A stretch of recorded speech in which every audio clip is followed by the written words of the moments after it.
just let me know when you believe we have all of our committee members here and I can get started. Hi, Jeff, Mary Lou. Morning. Good morning. Hi, Richard. Good morning. We're just waiting to see if we have a quorum here.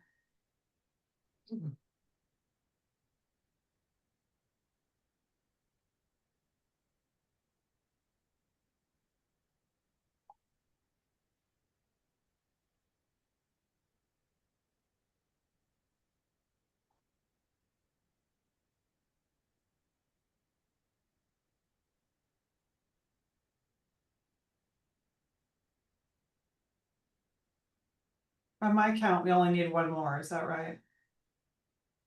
For quorum. Charlie is coming on, I see. Okay, good. Then we can get started.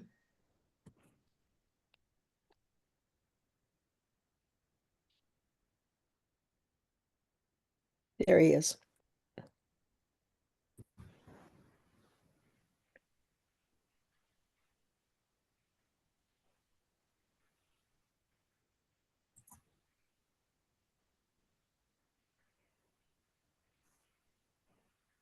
Oh, there you are. Hi, Charlie.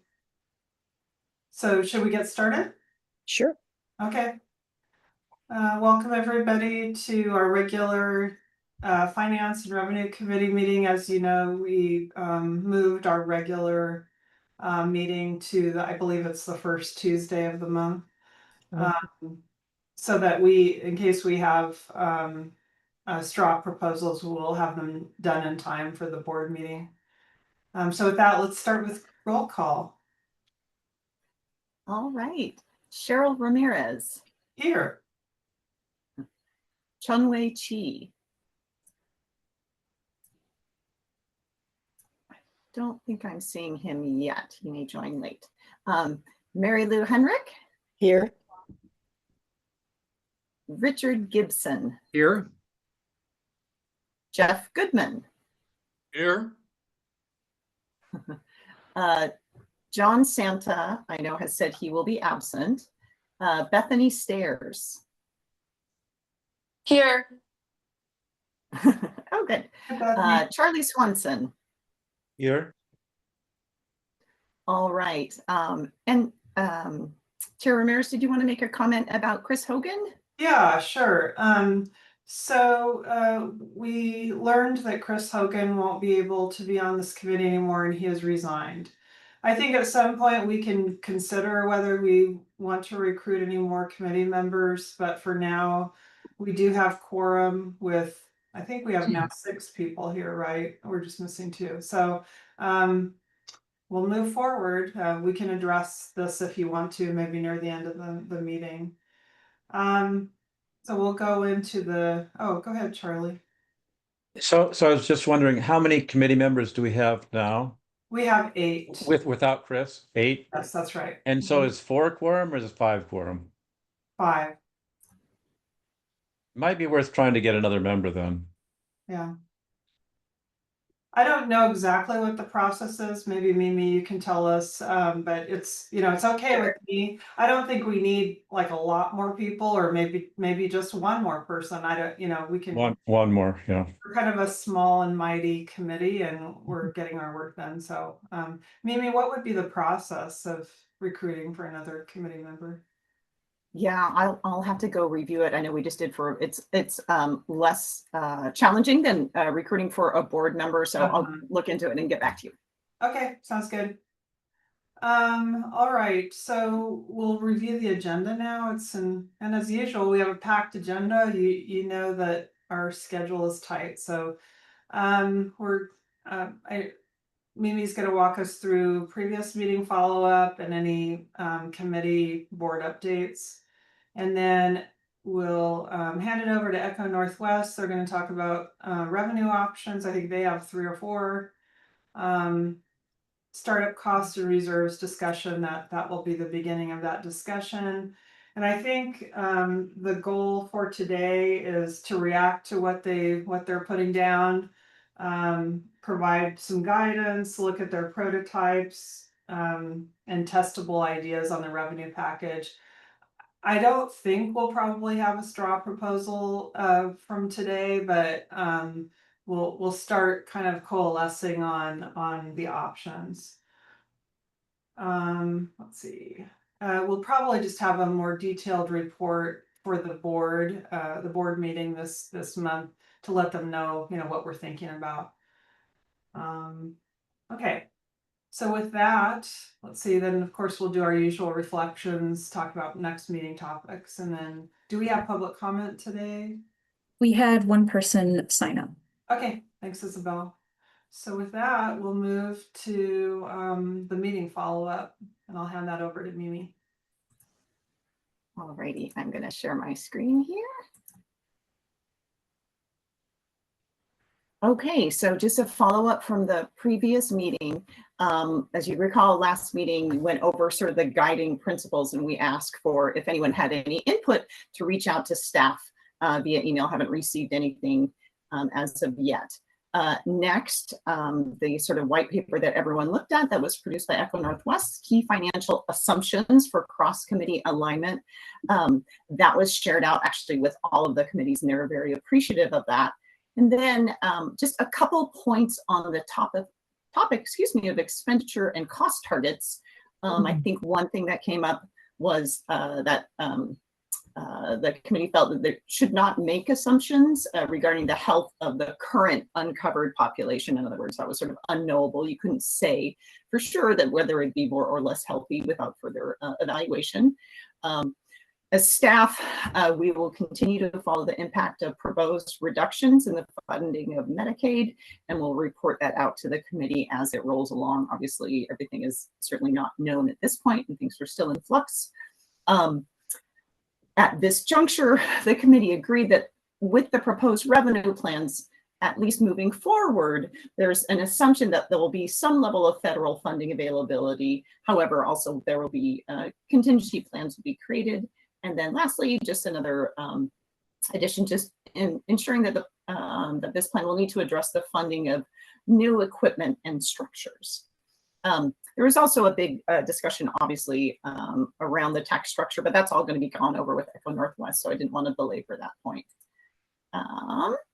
Just going to provide you with a brief update of what the board is working on, and then the other committees, just kind of keep everyone in the loop. So the board at their last meeting reviewing and revising the mission statement, really working on a regional entity and the definition and risk-bearing discussions around that. Community engagement and communications have spent their last meeting really working on this style guide for Universal Health Plan documents.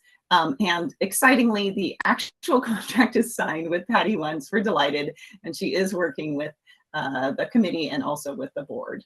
We'll be working on providing some sort of like one-pagers, just information that is readily accessible and that can be shared.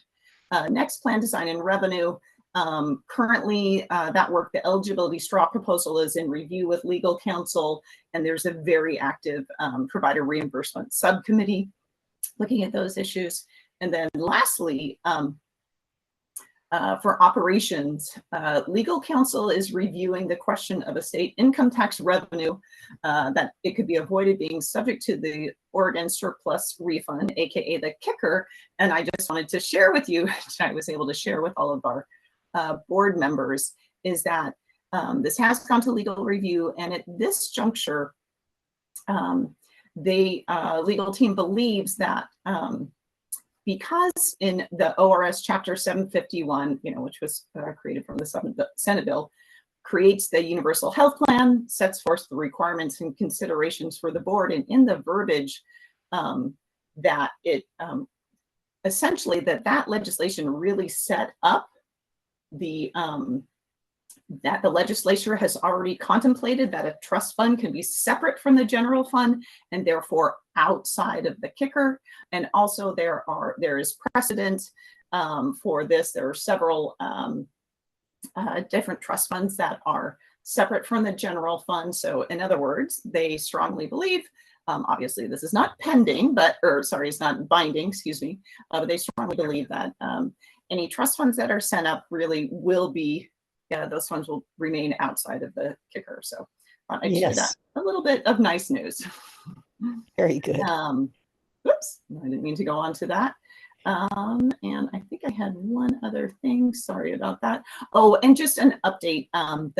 Because plan design, revenue, operations, and finance and revenue, you know, there's still there's going to be a lot of work with our with the Milliman contractor. Unfortunately, that contract has not yet been completed. It's still in a bit of a delay, but it's still being worked on. So just to let people know. So, and that is all I have. So I'm going to stop sharing, Isabel, and give it back to you. And and please, any questions if people have them. Hey, Mimi, do you have a sense of when Milliman will be able to Yes. join us at all? Well, there needs to be a meeting between DCBS and Milliman, and as far as I can tell, that date hasn't been set yet. So I might have been working with our at the department at DCBS, but so unfortunately that's sort of a no. I think there's really only one issue that is being debated. Thank you. Until then, we have plenty of work with Echo Northwest anyway. We certainly do.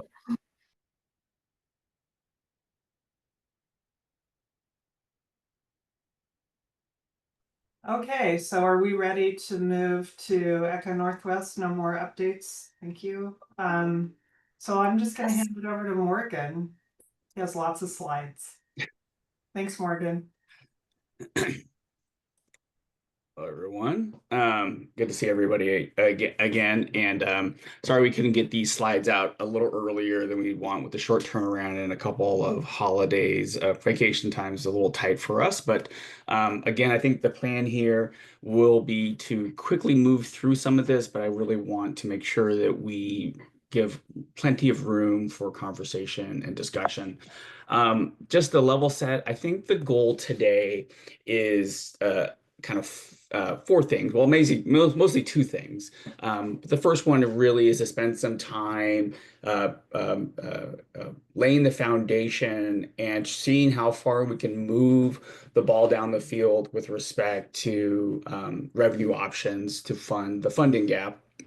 And we'll do a little sort of framing of that. The next piece I would say is call that before the break, and then after the break we're going to spend some time, we'll call it mapping out a kind of a scope of work, so that we're getting direction from you in terms of how we should be thinking and framing our work around startup costs, transition costs, and reserves. So we've done a little bit of background work just to kind of think that through a little bit. And so we'll present that for your feedback, so that you can charge both us and staff here to go out and find some answers for future meetings.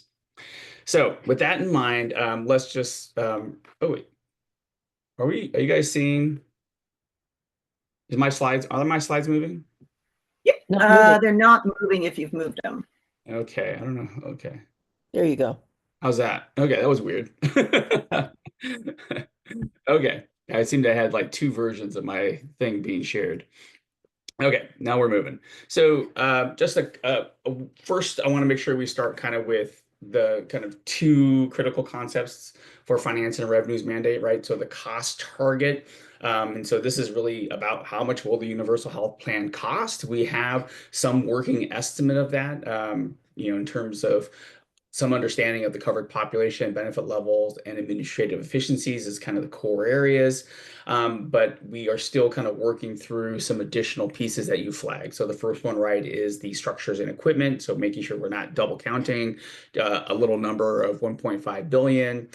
We're updating, and then we're then thinking through this issue around whether we should update expenditures to leverage the most recent expenditures data, or should we align that with the most recent tax year? So this is really kind of a question around what's our base year of the comparison? Are we trying to just do it to the last year we have, the 2022, or should we kind of bring it to the most current tax year because we have different levels of recency data?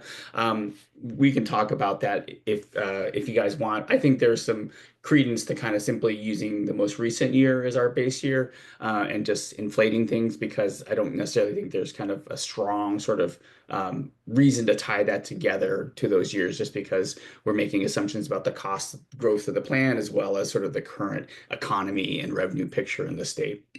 And so we're kind of still working through those pieces. The second big issue, right, in terms of concepts, is the funding gap. So this is the difference between how much the plan will cost and how much funding is going to be transferable from existing sources.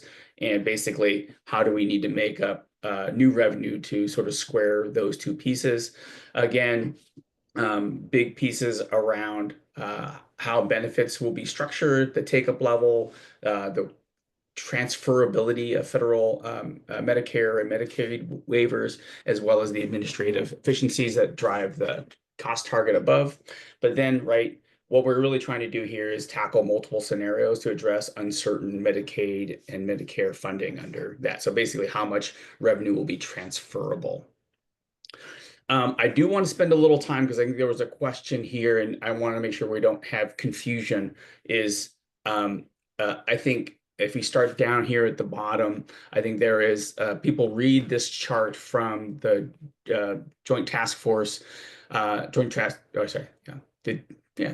Force, as basically there's only about $1 billion funding gap. And so this number, right, has been interpreted as that, but it's actually an estimate of a counterfactual cost savings that includes some presumptive funding understanding of the basically $2 billion in Medicare and Medicaid funding. And so the question then is sort of what actually is Optimus's 20 billion gap that we keep referencing. And so we'll work backwards. It's actually this number here, because they're making some assumption that there'll be new revenues in the system relative to what's currently in the baseline. So that difference between this 26.2 and the 6.3. The other critical pieces right here is the $2 billion higher uptake rate in the Medicare and Medicaid dollars. But the other big piece here, right, is this delta of $12 billion in savings. So this is the amount that employers would no longer contribute to a universal health plan. So, right, and I think we're making the point, theoretically, you don't have to make that go away. But in the Optimus scenario, they say, well, we're in a single payer system, we're going to actually make it up here. So I think it's just critical to understand when we're talking about a $20 billion Optimus gap, it's really this number and it's not this one. I think I just want to make sure there's no confusion there. Go ahead, Jeff. Thank you. Is the assumption on Medicaid, I'm sorry, is the assumption on the hospital provider tax current law or projected law? It's a good question. I think wasn't that projected law? I can't remember. Maybe somebody remembers that better than I can.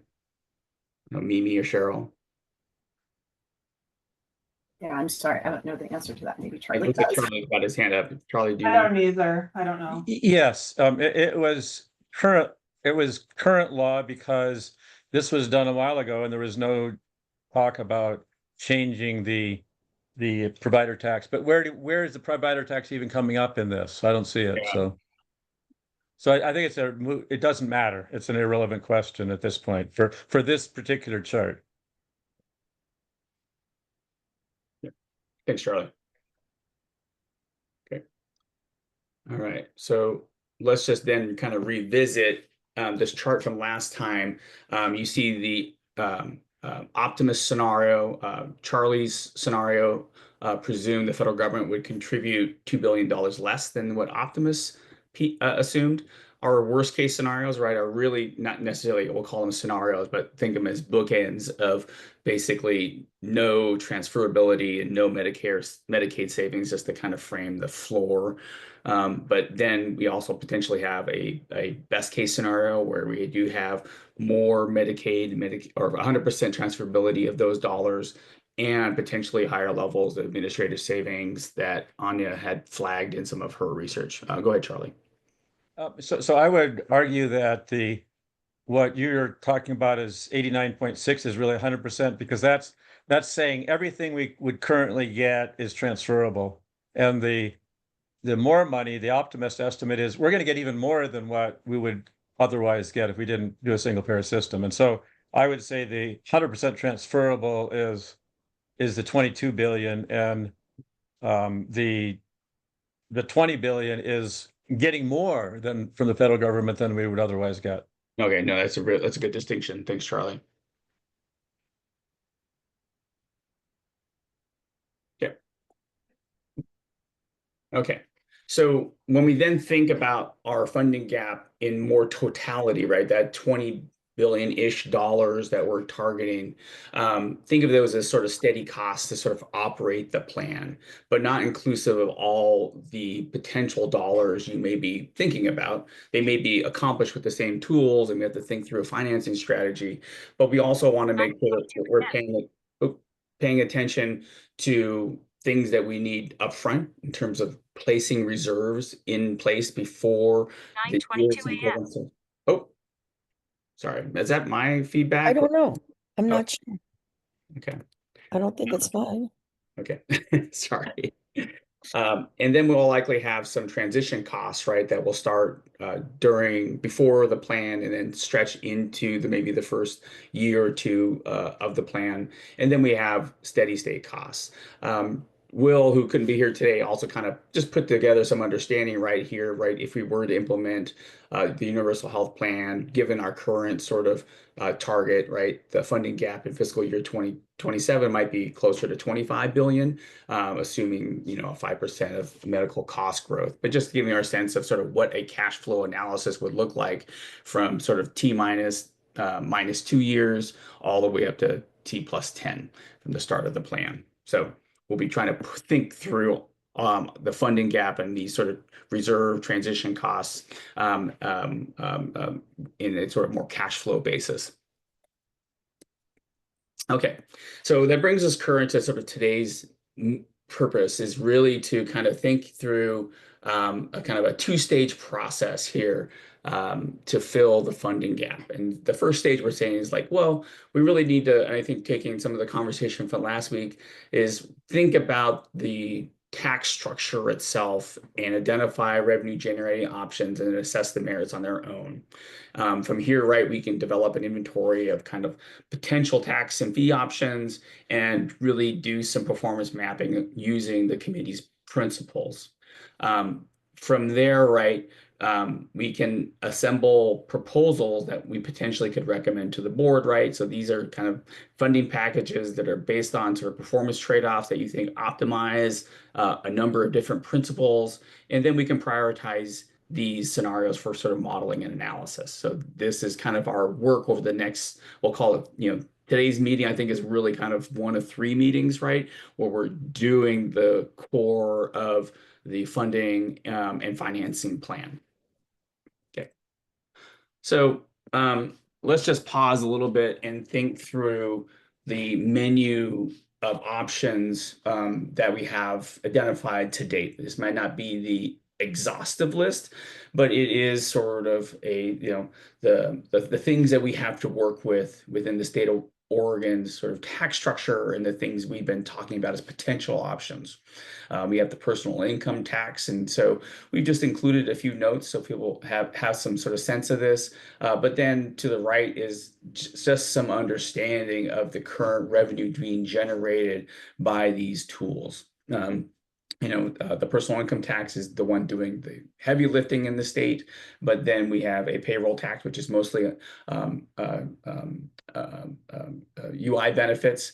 And then we have the corporate income tax that mainly applies to corporations. And then we have a corporate activity tax that's really meant to tax the other business entities on a gross receipts basis. So basically, Oregon has this sort of dual, call it business taxation device that is meant to reach different kinds of business entities.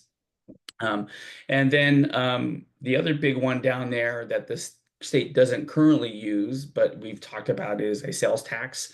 And then we've talked about a range of different sort of more specialized and or nexus or potential policy taxes that range from the wealth, lodging tax to other kinds of sin taxes. And we see kind of the rough scale there. We're talking about orders of magnitude difference between some of these smaller ones relative to some of the bigger pieces.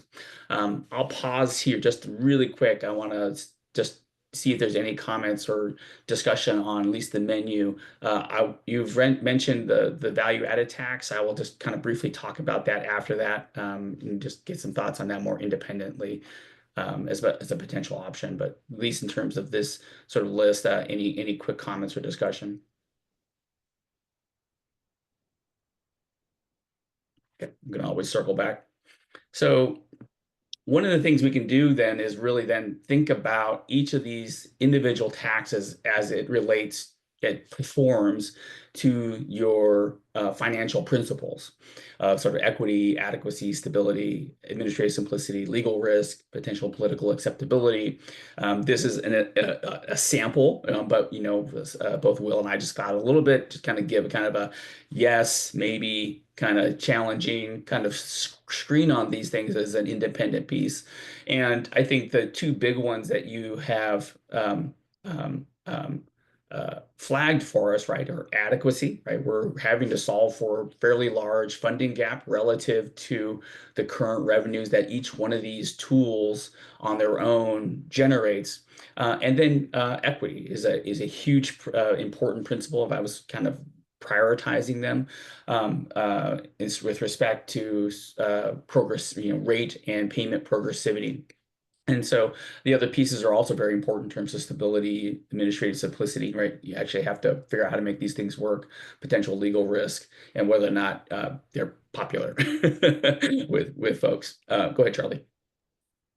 So regarding stability, I think it'd be useful to put a number there rather than yes, volatile or no, not volatile. For example, just looking at, I tried to do a quick analysis of personal income tax volatility and payroll volatility, and personal income tax volatility is maybe twice what the payroll is, so they both have some volatility. And the other piece that I'm not sure about is the volatility for the personal income tax counting the kicker or not, and I haven't figured out whether it is. So I think it's useful to have a put a number of over, say, the last decade, how much did it go up and down from a trend or something like that. So I think rather than yes or no, I think to me, this is more of a simple tool to kind of help us kind of put things together. But when it comes to scoring, I think you're right. Like we typically express stability as in elasticity.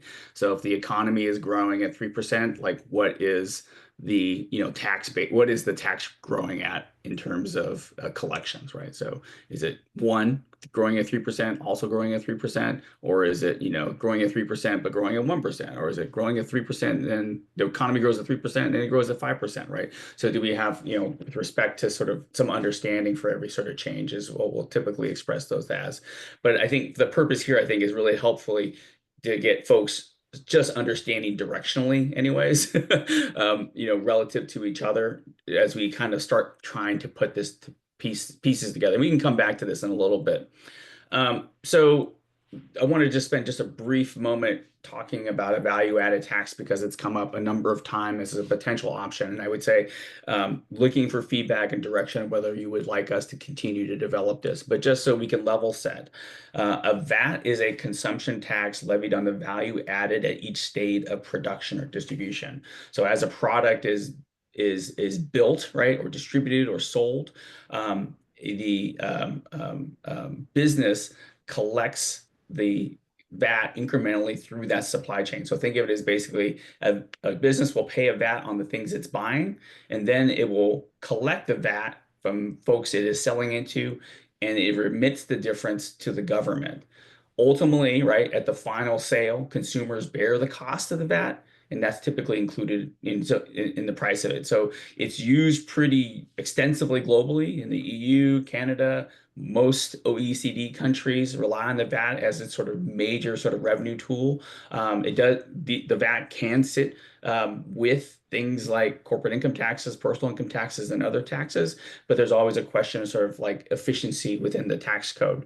The VAT is not used in the United States, although some states have kind of VAT-like elements as part of their corporate income tax or gross receipts businesses outside of simply just a sales tax.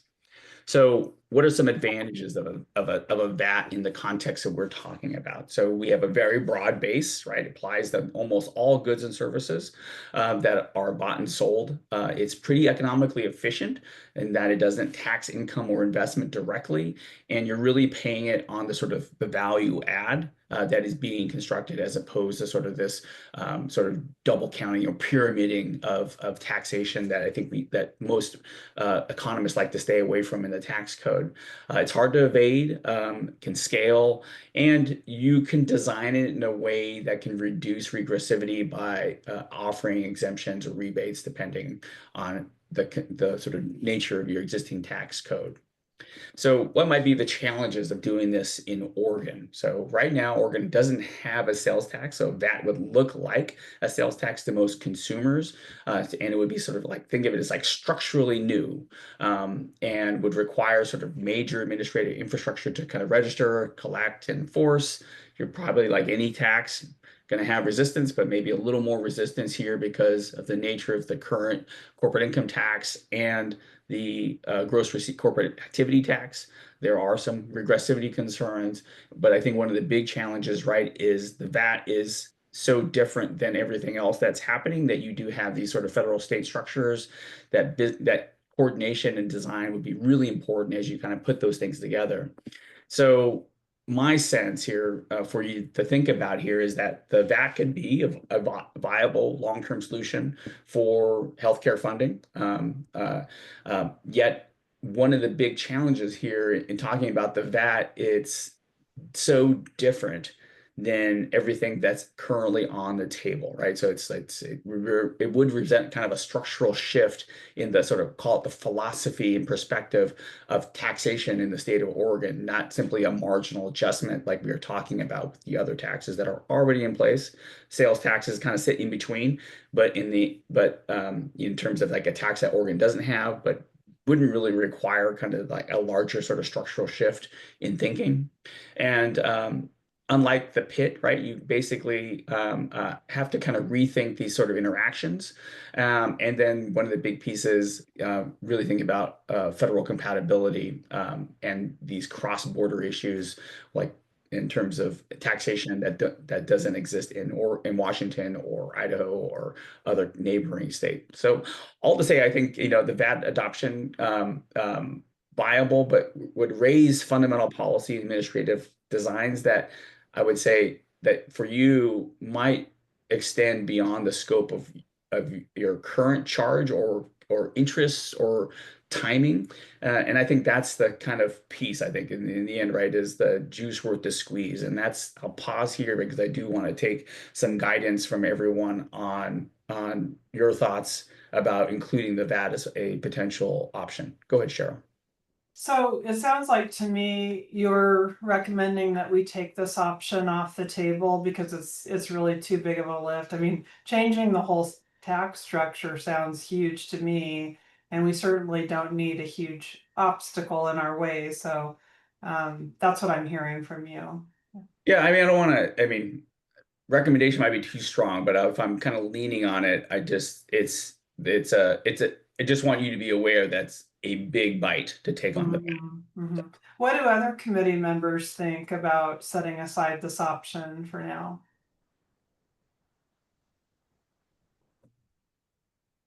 Any opinions? Yeah, I think that is what separates the U.S. tax policy apart from the rest of the developed world. And we're missing a big deal in the U.S. by not having it. It's self-reinforcing in that each company demands the prepayment of value-added tax by their supplier. It works very well. it's a great way to, it's probably one of the most fair taxes, and it's relatively easy to collect, but I just think it's too much to do it at the state level. I think doing it at the national level makes sense, but I don't think it makes sense to do it at the state level. There's just too much infrastructure and too much a change in the way of doing business. Over. Thanks, Richard. Mary Lou? I pretty much feel what Richard said and what you said, Cheryl. It's just, yeah, I think it's too much, too fast, and it could be a long-term option. I mean, but I do think it's kind of beyond what I think we're going to come up with right now that has any chance of saleability as we move forward. So I think we've got enough complexity and we're doing enough revolutionary thinking about the system and how we're going to be changing things, and to kind of throw this one in the middle. I don't think I'm quite ready for that now. Thanks, Mary Lou. And I agree with Richard. It sounds like we need a national, I mean, that would have to be a national decision. It would be so complicated for one state only to do this. So I'm in agreement. Anybody else have thoughts? Maybe I'm just thinking, maybe is there a way that it can kind of be we aren't doing this now or recommending this now, but kind of keeping it so people even think about it or think we could potentially move forward later. I mean, I don't know, I'm just not wanting to Sure. totally Yeah. act like we never thought about it, or we never, and that we were interested, but it seemed beyond the scope of right now. Mhm. Yeah, seems right. That seems like a good way forward to me. Charlie? I mean, I essentially agree with what Richard said, but to me, it depends on, wouldn't want to spend much time on it, but it seems like it would be useful to get an idea of what is the overhead cost in other countries of having this VAT collection system, and how hard does it really seem to be? And it does seem like it would be complicated at a state level because, a state entity is selling to something in another state. I guess Mhm. they'd have to collect the VAT from that other entity. And Yeah. it would be an odd thing to to do at a state level, it seems like. So I do agree, but it would be interesting to know what the costs of implementing and running such a system might be. But I'm Mhm. not sure how hard that is to figure out. Yeah, I'll do some thinking. We did some work for the state of Washington back in 2020, looking at the VAT as part of their tax structure work, and I'll see what research we have on there. We Oh, did that'd be great. the extensive. We can pass that on through email. Yeah, and also when Chunwei joins us next, I'm sure he could opine on that. He's what got me thinking about it in the first place in his presentation. I'm sure he has opinions about it. So I'd love to hear from him as well. Thanks, Yeah. Morgan. Right. So moving forward here, so what we're kind of saying here is, I think this doesn't have to be kind of a hard and fast, but conceptually trying to map out how we're going to do our revenue package creation and then modeling. And so generally, I think for today, it would be nice to think through, I think part of having that chart up there is to kind of help you recall your evaluative criteria so that when we think about putting together revenue options, we're trying to maximize that alignment and sort of minimize kind of the distortion legal risk. It's just kind of broad principles and concepts.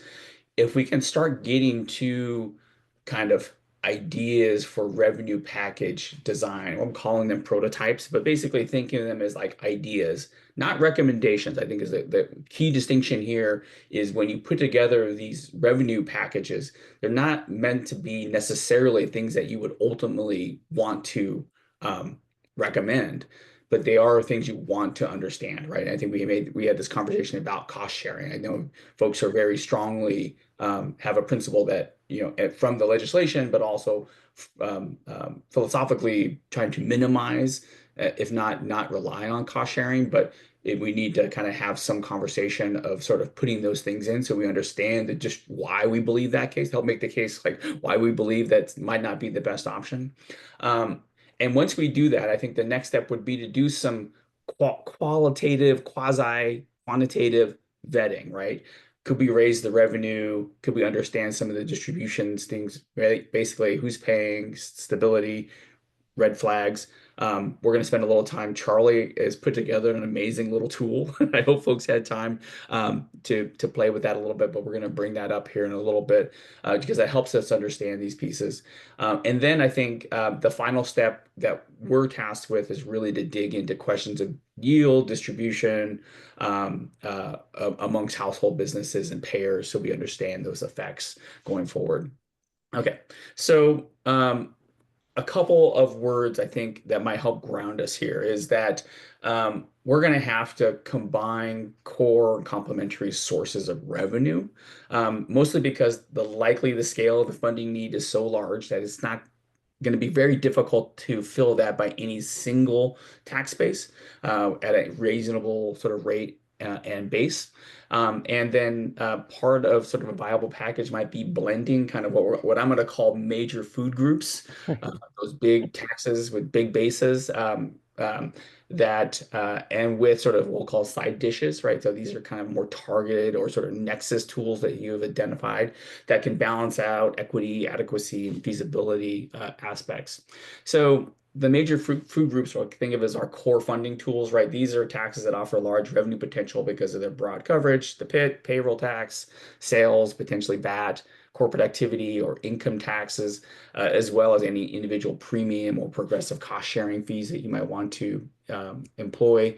Our sort of side dishes, right? These are supplementary or purpose-driven tools, right? They have kind of more niche or behavior goals that you've discussed, but maybe bring with them also questions of regressivity, so lodging, tourism taxes, commercial parking or mobility fees, of things that other states have used in this space are, the classic sort of sin taxes, luxury, high income or wealth surcharges or taxes, as well as I think people talked about provider or potential hospital taxes as potential options in that space.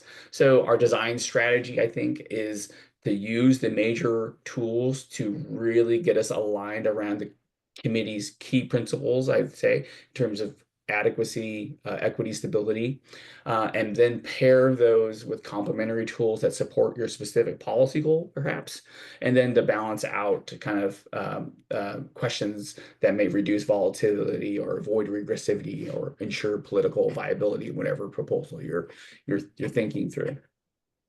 So I'm going to pause here just and take any feedback, but in terms of the conversation we've had, I'm really kind of trying to sort of organize our thinking a little bit in conversation, and hopefully this kind of makes sense, but I'll pause and see if folks have any sort of disagreement or things they want to enhance or add to this kind of philosophy. Yeah. Great. So Will and I spent a little time just kind of thinking through, and this is not a proposal, but these are kind of, example revenue packages. And I think what we're trying to do is start building this out, right? So one, we could call it like a basic public financing model, right? So this is personal income tax with a payroll tax, right? So why we do it, it's simple, relies on familiar tax instruments. It would raise the revenue as needed. You could have a premium or cost sharing supported model, right? So through some progressive premium with some small personal income tax that kind of balances out responsibility for paying for the system with questions of fairness and equity. We could have an employer transition model, right, that uses a payroll tax, redirects a part of the employer supported insurance, and then supplements that with a potential personal income tax offset. So that kind of mimics the current system and kind of helps smooth the employer shift. Or we could have kind of a one I think you've talked about is a consumption-based model, right? Could you have a new state sales tax with a capped personal income tax or progressive cost share arrangement, right? So this leverages our broad base with some stable consumption tax that will raise revenue. The capped PIT helps balance equity and soften regressivity, perhaps. So these are sort of ideas that I think if I've heard kind of basically the work before and some of your thinking, kind of helps. I think what we're trying to do is, can we build out these kind of prototype revenue packages to do this? I want to come back to this, but I do think I want to stop and pop on Charlie's tool, and hopefully folks have had some time to sort of play with this. Oh, go ahead, Richard. Well, yeah, I was working on last Friday's slides. I didn't realize today's slides are going to be very different from the ones that we prepared for last Friday. But I think this slide 19 is not at all helpful. This artificial grouping of these different models just doesn't help. If you go to the next slide, Charlie's package, that's where we were there 2 months ago. I expected that Echo would come back with this filled out, and let's just start here, because this is where the discussion is. We've already talked about general principles. What we need to get down to is the real numbers and the real rates, and start to enhance Charlie's spreadsheet and say, what happens if we make it a big personal income tax? How big are the ranges, and is that going to be politically acceptable? Or what happens if we put in a sales tax? How high would it have to be to take some of the load off the personal income tax? We've been at this stage for 2 months, and I think this is where the discussion needs to start, is on this slide, and have Echo Northwest maybe fill in some of the details and elaborate. But this is where we need to start. No, Not with an artificial of different kinds of models, because they're all involved. And you've already, on that slide 17, you had the big five. The big five need to be on this slide, which they are, and then we need to talk from there. Over. no, thank you, Richard. Go ahead, Charlie. I mean, I think, to go on to Richard's point, I think more than starting with the numbers, it's starting with the basic notions of, like, what's the nature of the system. And so I think, I put forward these comments a while back, as Richard said, that, for example, the way that my spreadsheet looks at the payroll tax is not as a revenue raising tool.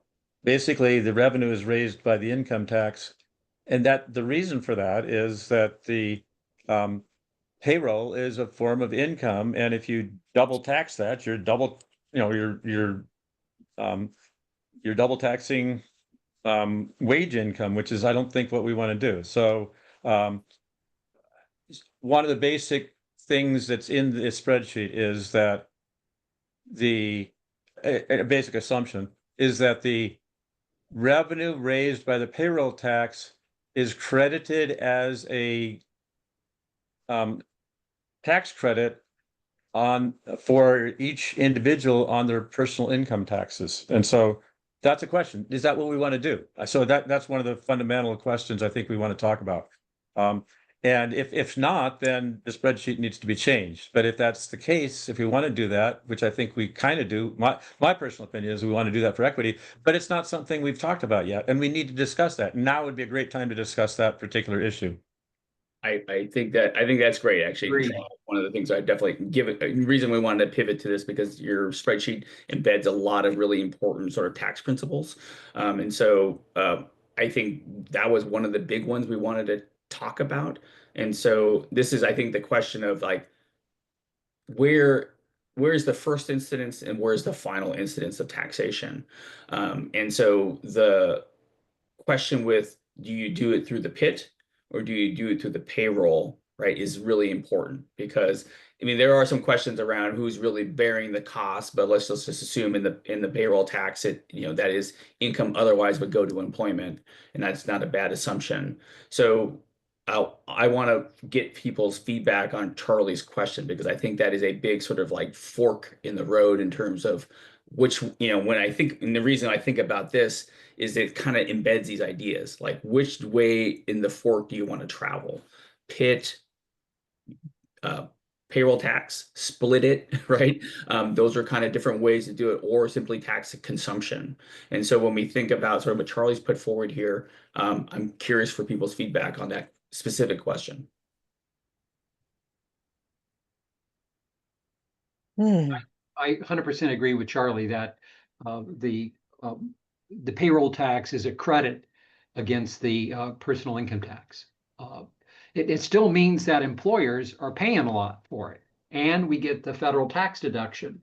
or the tax expenditure, as Charlie's referred to it, meaning that the employer paid payroll tax is exempt from from federal taxation. So, I mean, it's a tax expenditure. I think you know what I mean. But so I'm in favor of doing this, and I think I'd like to hear what the other committee members say. Thank you.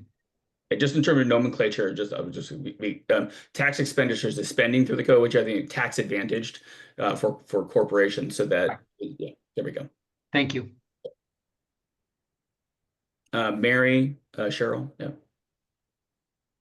I'm trying to get my head wrapped around this. So could you clarify what our choices are? Is it just taking into account all of these various taxes? I mean, what weighs more heavily, or does anything? I mean, I'm just trying to figure out what our choices are, because I thought about the options that you had put forward, Morgan, and of course I had the opportunity to look at those earlier, but I'm just trying to figure out how we assess what to do based, from this spreadsheet. I'm just Yeah, not. no, Charlie, go ahead. I have an answer to that. Okay, thank you. So one of the things that I could add to the spreadsheet is what percentage of the payroll tax should be a credit on personal income tax? And if you choose 0%, it would basically be back to what the task force recommended, that there's a payroll tax, and in addition to that, all of the money you make in payroll is taxed on a personal income tax, which taxes a little bit of other income as well. And if you choose 100% credit, it's basically what my current spreadsheet says. And the choice could be anywhere in between. And to me, that would be one way of dealing with the question. And so people could look at what differences come up when you do it different ways. So that's one of the things I could fairly easily put in, is what percentage of the payroll tax paid by the employer is a credit on personal income tax. Yeah, that would help me a lot. Yeah, and so I can do that, but I also think that I guess it's a fundamental question: is does it make sense to have it a credit? But I guess maybe we don't even need to make that decision yet. I can just put it in and say what percentage of it is it. So. One other follow-up question I have is, are we going to consider sales tax at all in this in this spreadsheet? I mean, is that a possible addition here? I have not put it in. Echo Northwest is free to work on that if they would wish, and they could embed it in the same spreadsheet as well. I mean, that I would feel fine, and hopefully we can work together. So whatever improvements they make on it, it can be put in. But I will gladly work with them. But I don't think I'm going to work on the sales tax piece. Yeah, I think that would be helpful, just to see, as a possibility. I mean, I was certainly one who thought we probably would need a sales tax to make up some of the gap. So I would like to see that in there too. And so, Cheryl, I think your question is a good one. I think it's and what I think is what Richard and Charlie also are here is like, what's the way into thinking about this, right? In terms of what's the most efficient, easy thing to tax, right? And that way you avoid some of these double counting pieces, right? Is the best way into this is thinking about it as a payroll tax, and then is our central organizing pillar, and then organize the rest of the taxes around that in terms of either supplements or credits? Is the best way into this through a personal income tax and then organize the other tools around it? Maybe we test all of them. I think what we're looking for here is like we need something to anchor on first, and then we can organize the other pieces that then help you optimize adequacy, stability, equity there. But I think the point that Charlie, right, and I know I see some hands up here, is that a lot of times we don't want to be taxing the same thing, because ultimately people's income is derivation of the jobs they have, right? And the jobs they have are really a derivation of sort of what's happening in the broad economy, what people are willing to buy and pay for. And so there's different kinds of efficiency when we think about sort of anchoring. And so when I put these sort of prototype pieces here, I was really trying to think about anchoring it on an idea. Like, what are we centrally taxing that we can then organize around it? Charlie, then Richard. I mean, I would say absolutely we're centrally taxing personal income. And to me, that's a no-brainer. That has to be our central thing. The only excuse for a payroll tax, the only reason it's there, in my mind, the only reason we would have it is because of the federal tax advantage. That if you have it and then that money is not taxed. If you don't have it, the money that would have been paid in the for payroll tax is taxed, both FICA and personal income, or even in the worst case scenario, it doesn't even go to employees. It's just pocketed by employers, which I don't think is really what would happen. I think most of it would go to employees, but then all that tax money would go out of the state of Oregon and none of it would come back. We don't get any more money from the federal government because if we got rid of a payroll tax. So the only excuse for the payroll tax is to lessen the flight of dollars from the Oregon economy. And so to me, absolutely, the personal income tax is what we base it on, fundamentally, with other things in there to make it a little bit smaller.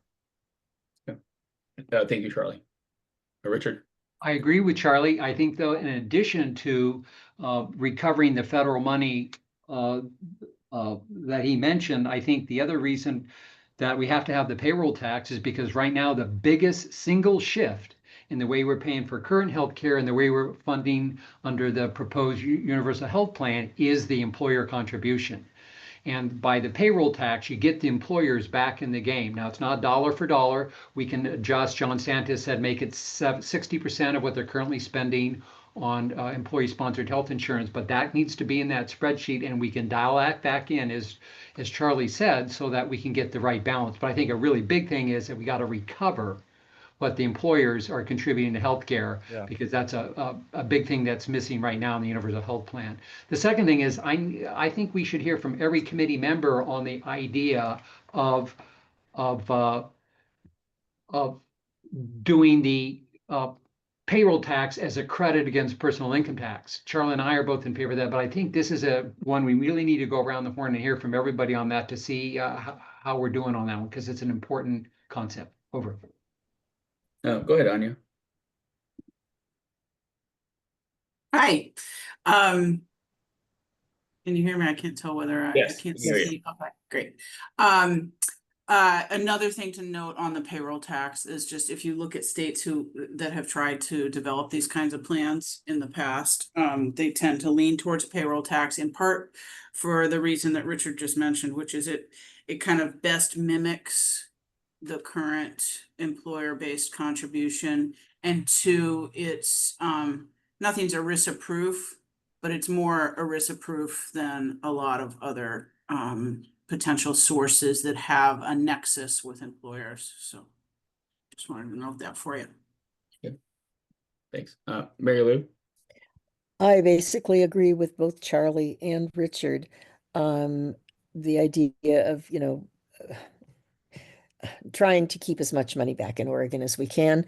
I, don't like the fact that, we're a blue state that funds lots of red states. So keeping as much here as we can. I also think this shouldn't be our issue, because our job is not to sell this plan.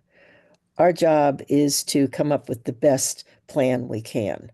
But it does keep going over into, well, will this sell? Will people buy this? Will whatever, so I guess just from kind of the people who, and I would say that probably most people in the state of Oregon are ignorant about, they're not stupid, but they're ignorant about tax systems.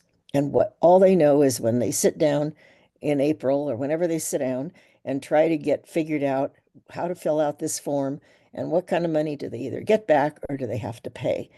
But the idea that you say a payroll tax kind of sounds something like employers. And so people are like, well, that's just not it is their income, but I don't know, it kind of, in terms of somewhat marketability, it doesn't just sound like, oh, just personal income tax. That's the only thing that they're doing here. And, so it's kind of a real side issue, but it does strike me that that a lot of people really won't understand. And my bet is the majority of people who end up, if we get this through, voting on it, will really not understand how it's being paid for. Just because there'll be a lot of people trying to convince people how it is good or bad. So I'm with Charlie and Richard. Go ahead, Cheryl. I just have a couple comments and then a question. So first, it seems as though could you show that other slide real quick? Oh, sorry. So it seems as though we're gravitating toward the basic public financing model as the base, the foundation, but we're still willing to explore adding sales tax and potentially a premium. I know a lot of you aren't supportive of a premium. We haven't really talked about it today, but I'd still like to consider what that, I'd like to see what that looks like. I want to know more about that. And then I would put myself in that group that Mary Lou mentioned, not very well versed in tax structure. So I'm learning here as we're going. And so this leads me to my question. Could you talk to me about how a credit would work as opposed to just a tax? I want to understand what the difference would be if you're talking about a payroll tax credit is what I thought I heard you say. Yeah. Thank you. Go ahead, Charlie, first, and I maybe you have an answer for that, but go ahead. Yeah, so when you pay personal income taxes, you can lower that tax rate with things that are called credits. I mean, not the rate. You can lower the taxes dollar for dollar, but with a credit. And so if your employer has paid a payroll tax, then my assumption in the spreadsheet as it currently is that the amount of money that your employer paid on behalf of your payroll to Oregon is a credit on your personal income taxes. So whatever you calculate your taxes and you say, okay, I'm going to take away that much because my employer already paid it. And the other thing that does, it's not just that what the employer is required to pay is a credit, but the employer can optionally, my assumption would be that we'd want to design a tax structure so that the employer can optionally pay more. So a union can say, you know what, we're gonna get a little bit less in wage and more in my employer paying the tax. And so that's going to further lower my personal income tax. And so it's a dollar for dollar credit that you don't pay because your employer already paid it. And again, I would say it's not just what the employer is required to pay, but they can optionally pay more so that it could even be the employee doesn't have to pay anything. I mean, so it does keep things tied to employment, which is kind of, we don't want that, but it allows that possibility for the employer to do more, which again keeps more money in Oregon. Okay, that's helpful. And I think for me, just really clear labeling of what that is. So in other words, so payroll tax, I was thinking of the employer maybe, but I think it should be then employee payroll tax credit. So we're really clear on who. Well, so the employer is the one paying the tax. Right. The credit is the employee credit. Yes, the exactly. tax is the employer tax. Yeah. Okay. I think we should just be really clear on that, and then I will. Yeah, I mean, there's two different things there, and they're the same thing. Mhm. There's one number there, but they're used for two different purposes, and I'll try to see if I can put that into a spreadsheet somehow. That will be helpful. Thank you very much. Just real quick, since Richard brought this up earlier with tax expenditures, deductions and credits are what they call tax expenditures. That's spending through the tax code. And so if we offer a credit, one thing we have to track is sort of the kind of the necessary sort of reduction in revenue somewhere else, right? So we're trying to balance out the equity of this and the efficiency from a universal healthcare funding perspective, but it doesn't mean necessarily, right, that other taxes might not come in to fill the gap that you've created somewhere else by offering the credit. So it's just something, as we kind of get more specific, we'll have to think through what exactly that is. Let's go Richard, Mary, then Jeff. So one of the concepts in Charlie's spreadsheet is that the employer paid payroll tax. The corporate income tax and the corporate activity tax would roughly equal the premiums that employer-sponsored private health insurance is paid for now. I mean, that's generally the big picture there. So keep that in mind. The big Can we look mover at there. that chart, the spreadsheet now, so I can see what you're talking about? Well, this is just a picture of it, so yeah. Yeah, okay. Yeah, so you We can bring it up, and well, I was going to bring it up so we can actually kind of illustrate some of these concepts that people are talking about here. Great. Maybe now's a good time to do that.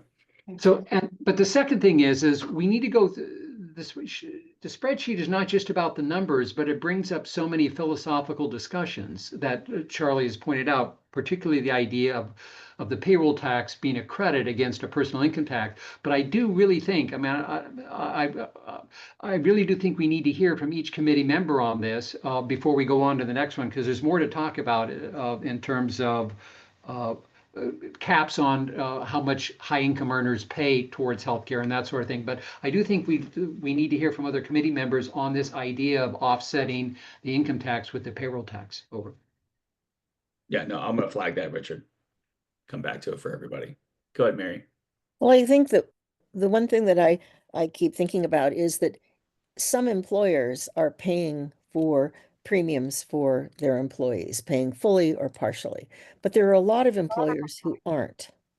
And so they will be the same tax thing will be all businesses, correct? All employers.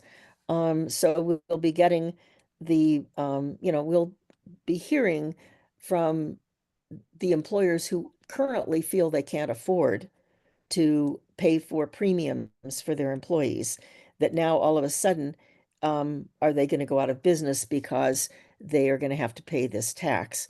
That so I'm just not sure, Charlie, how does that fit in this?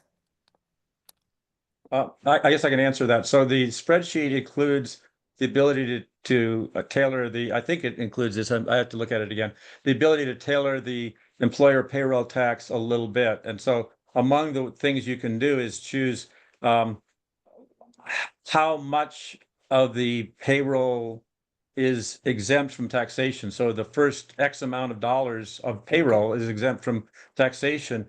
And therefore, if you have few enough employees that you don't meet that amount, then you're not going to pay any payroll tax at all. And so essentially, the majority of Oregon businesses have 2 employers or fewer. I mean, 1 or 2 employees. That's the majority of businesses are that. So majority of businesses would, if you choose that number high enough, would pay no payroll tax.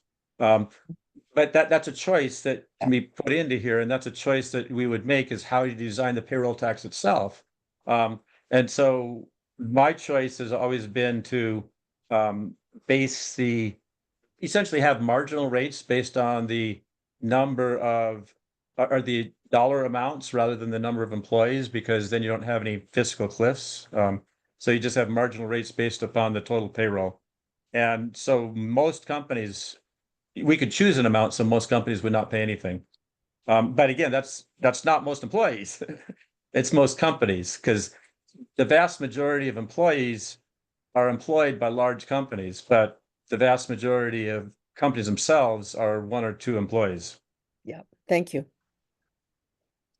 Go ahead, Jeff. Thank you. Just something to keep in mind as we talk about Oregon tax law versus federal tax laws, that Oregon generally likes to link itself directly to federal tax code. So by introducing a potential for a credit on the Oregon tax system, it creates an additional hurdle for this to go forward. Just a general comment. Mary, A response we've got the political tax credit. We have some other things that are different in Oregon. And so I don't think, in my mind, I don't think that's as big an issue. And I was going to say essentially the same thing. There's lots of Oregon specific credits, and those are really easy to put in. Credits are simple. It's the rest of the thing that's the tax code that's hard, but putting in a specific Oregon credit, that's easy. And it's done all the time. Fair enough. I want to circle back to Richard's question just to get any sort of, I would say, I've heard agreement from a couple of folks, but I want to see if there's any questions or discussion around this idea of that is expressed in Charlie's work here that says, okay, if we're going to center it on the personal income tax and try to maximize the value of a payroll tax, we want that to be credited back.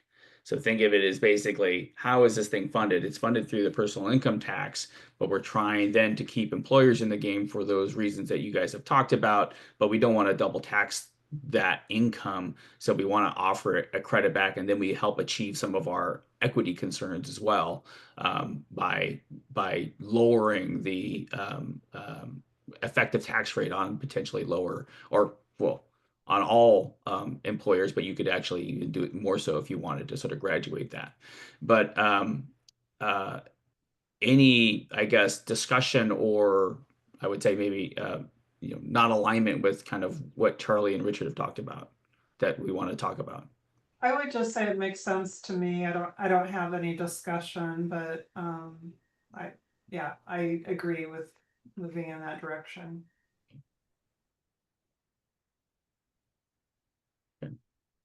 Mary, Jeff. No, I thought I kind of said mine. Sorry, you're centered on my screen here, so. Okay, I think I've kind of said that I'm with Richard and Charlie on this, and see how it plays out. And that helped me understand when Charlie talked about the exemptions and the small employer kind of thing and that stuff. I just personally, I know Cheryl has brought up the sales tax thing again. If it isn't a lot of work, okay, but I'd hate to have you spend a whole bunch of time on that, because I really just honestly believe sales tax is never going to pass in Oregon. I think it just could kill the whole thing if we do that, but that's just my personal opinion. So one thing I want to push you on here is I think what's expressed here and what I've heard you talking about is this idea that we're gonna anchor on personal income tax, and we're gonna use some of these other tax tools to enhance some of our other principles, I guess. And what I'm curious for here, are there alternative arrangements that you want to start putting on the table, right? Because what I'm trying to do here is, right, from my selfish point of view in terms of testing, we have to understand kind of like these broad ideas, because I can think of lots of different ways you could take what Charlie's done here and the ideas and express different ones. Oh, what if it's this? What if it's this? We can all test those things. There are kind of different flavors on the same idea. And that's good. And we can take a look at some of those different pieces. But I guess the question is, are there fundamentally different approaches that this group wants to start putting forward? Like, well, what if we put a sales tax as a centerpiece to this and then augmented it with some of these other ideas around it? That's, I think, at this point for me anyways, what I'm feeling like what I would like to hear from you all. Richard. Yeah, again, I think that you add sales tax to this spreadsheet, then you have the big five that have a chance of raising significant revenue all on one spreadsheet. And then we can have discussions and we can dial in and out from that. Instead of this idea of labeling it as primary around this or primary around that, I think clearly it's income tax and payroll tax are the key ones. But I think that sales tax should be on there. The reason is ideally I'm thinking that I go around and I visualize myself standing in front of a community group in Ontario, in Burns, in Lakeview, in Klamath Fall, in Grants Pass, in Monroe, and saying, here, folks, here's the problem with healthcare. And people go, yeah, there's got a lot of problems. And I said, here's a well thought out solution here. And someone will say, well, you can't do that. You can't charge that much income tax. So I said, well, if we moved up the sales tax a little bit, it could take off the pressure on income tax. Well, we don't want a sales tax. The idea is, I think there's a way to package this that when we go out, I understand Barry Lou saying our job is not to sell it, but we need to think about how we're going to inform Oregonians and get them to back a plan like this. And I think that I'm not saying that we're going into every community center and pull up a many column and row spreadsheet, but I still think that we need to consider the big ones and have our discussion around each of these points. The next thing we need to discuss is, should there be a cap on high earners, either in terms of the amount that they pay towards healthcare trust fund, or in terms of the amount of income that's taxed that goes towards the universal health plan. So we have more things to discuss, but I think the spreadsheet's a great place to go through each of these principal discussions and make sure the principals in this committee support the spreadsheet. Over. Yeah, thanks, Richard. Go ahead, Jeff. Thank you. Most people, with the exceptions of all the people on this group, when they see a spreadsheet, their eyes glaze over. And number one, that's number one. Number two is, I think the inclusion of the sales tax and the other options on a single page, not a spreadsheet, but a single page that says, here are 6 options. My number's wrong, but go with me on the concept. Here are 6 options or 7 options. Here are the dollar potential range on each of these. And here is the probability of it happening. Simple one-page summary. And then you can have that as for lead the discussion. At a presentation, as described, going around the state, having this spreadsheet presented at some point in time as a part of it, great.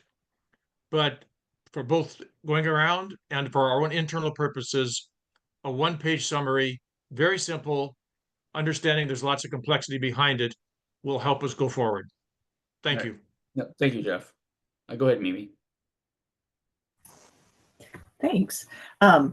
I would ask, and this is sort of me thinking about how this will be presented to the board, which of course ultimately will be the decision makers, obviously not putting forth a straw proposal at this moment or anything, but I'm wondering if on that, if we're going to stick with the food options, like what is going to be available in the cafeteria, not saying how much you're going to take of each, but I think that would be helpful for something to be presented to the board. Again, and it may be that Echo Northwest comes and proposes, or Cheryl's able to give a brief update, but to let the board know, yes, absolutely thinking of payroll tax, personal income tax, sales tax may still be on the menu, but if you're able to sort of collate that, I think that might be a very helpful way, and that will definitely sort of move things forward along the board. So they'll have time to think about it for the next couple times when you come back. So it's a little bit selfish on my part, but thank you. Go ahead, Cheryl. Yes, I agree, to make it more digestible for the board. Also, I just wanted to mention that the communications committee will help us put it in a nice one pager, I would assume. So there's that. And then I just wanted to note, and y'all may know this already, but the budget reconciliation bill did pass the Senate. And you know, as you know, that bill has significant Medicaid cuts. So I wonder if this will factor into our deliberations at all. Can you say more about that, Cheryl? The budget reconciliation bill has significant Medicaid cuts, and so that's just a reality that we will need to live with. And I would say it would impact how we talk about the revenue that we need for this universal health plan. Go ahead, Jeff. Thank you. I think if it has, and it still has to go back to the House. Yes. And et cetera. And this is not political commentary. This is simply factual of what is in front of us. I think we have to go perhaps not at this meeting, but in future meetings when we see what the final package is, on the assumption that the potential revenue that we might get from a waiver from the federal government for Medicare and Medicaid payments will require additional funding on our part, and therefore the gap that we're looking at is going to grow. I can't quantify it, but I Right. think we have to go on that qualitative Mhm. assumption. I agree.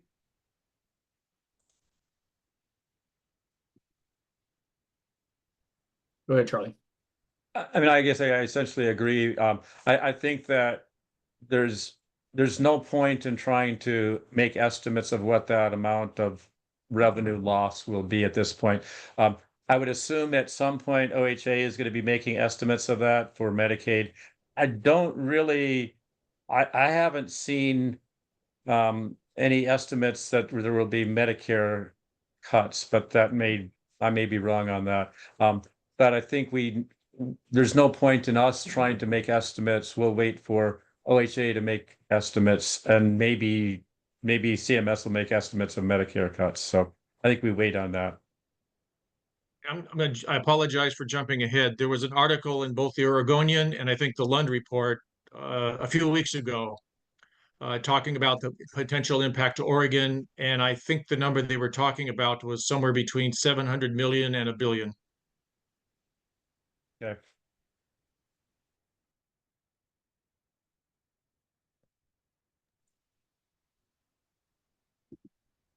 Did Go we- ahead. Am I still there? Yeah. Wondered if I froze. Okay. Yes, I agree, Jeff. I've read those estimates too, but I do think that it is premature to waste time on trying to figure out what that amount might be because it's going to go back to the House. I mean, there's still iterations and, yes, overall, I think we would be silly not to believe that somehow the amount that we're going to need to fund is bigger than we thought it was a few months ago.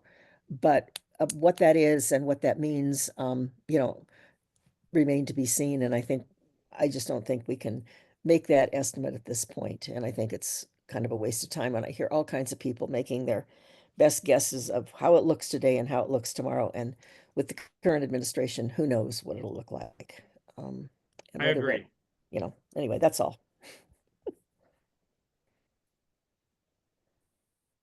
I'll just go. So I have seen the presentation from OHA. I'm happy to share it in terms of their estimates. I still think, although we can't make decisions on it now, but we know there will be an impact. So we just need to consider it, and we may need to look at things like the sales tax for increased revenue. I think it's worth at least figuring out a plan B or something like that. So, which is what we were going to do anyway. Go ahead, Richard. Echo Northwest, for the next meeting, I believe that this committee needs an estimate and dials for each of the 5 major, you call them food groups, major tax or fee revenue sources for the next meeting. The idea of extending on Charlie's dials, but we need you to go in, please, and elaborate on the number so that we can say, how high would the income tax need to be at various income levels in order to get to our roughly $20 billion funding that we're looking for? So come to the next meeting, ideally before, so we can study it with an estimate of numbers for each of those taxes. And Charlie's most of the way there. We would add sales tax in there too, in my recommendation. And so we can dial up and dial down and see how it adjusts with the other ones. Because as you started out saying, Morgan, this is likely to be a balance. And so for this for this committee, not for community groups, but for this committee, I think that dials give you a sense of if you increase one tax rate, what would it do to the other tax and fee rates? The second thing is I think we need Echo Northwest to prepare another spreadsheet on each of the line items in Optimus Table 8. And that's where you started the meeting with that there, saying we're losing employer-sponsored health insurance premiums, but we're gaining some of these other incomes from Medicare and Medicaid. But we need you to fully flesh out the numbers on the savings and costs of increased utilization by having no charge at the time of service. We just need that table 8 filled out with real numbers so that it can inform both the expenditure and the revenue side of the spreadsheet we're looking at here. Thank you. Okay. I do want to go back to the first part of Richard's question, because I think, we're here in service of your work and we want to be helpful. I would say the general way I was thinking about this was a little more linearly, like you guys had some pretty good ideas of how you wanted to sort of structure this. We go away, do some more refined testing, and then come back and you guys deliberate. What I'm hearing now, though, and I want to hear folks, at least from Richard, but I want to hear from other folks, what it sounds like is you need a little more, you need more of the toy, we'll call it toy model, right? In the sense that we can play with things, right? So you can understand, see the base, right? How much is there? What are the rates, right? What are the yields? What potentially might be the effect if we put changes in, caps on sort of total contributions, right?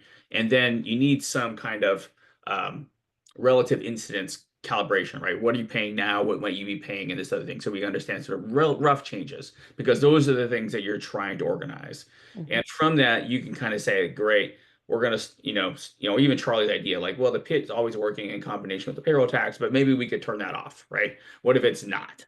Like, so you can kind of play with these ideas. So then you can kind of say, well, maybe, what if we tried to organize it as like 25, 20, 25, from all these different sources? What does it look like? Maybe that's the thing that we want to kind of really more deeply understand. Or what if it's like, 50-50 this tool? But is that kind of where you are? And if we built something like that in the short run and you played with it, you could come back at the next meeting and say, like, yeah, I have some pretty good ideas, like the 3 things that I think are really important for us to kind of understand, or the 2 things, or whatever it might be. Go ahead, Charlie. I'm kind of curious if I have a good sense of kind of where we are and what we need to do next. So I would say, to me, the most important work that you guys could do to enhance the usefulness of the spreadsheet is to somehow put sales taxes in there. And I don't quite know how I would do that, and I kind of don't want to do it, but Yeah, that's fine. I'm happy to have somebody else do it. And then the other piece, I will put in the change to a choosable amount of the payroll, employer payroll tax as a credit on personal income, anywhere from 0 to 100%. So Yeah, I that's will, what I was thinking about. Simply, I will put that one in so people can play with it. I probably won't be able to get to that until this weekend, but I'm hoping I can get it done by the end of the weekend. So that part I will commit to doing. We still have a question that Richard brought up, and I think it's really a really important question, and it relates to something that's in this spreadsheet, and that is a cap on the amount that is paid by an individual for actually I think by return is the way I got it, but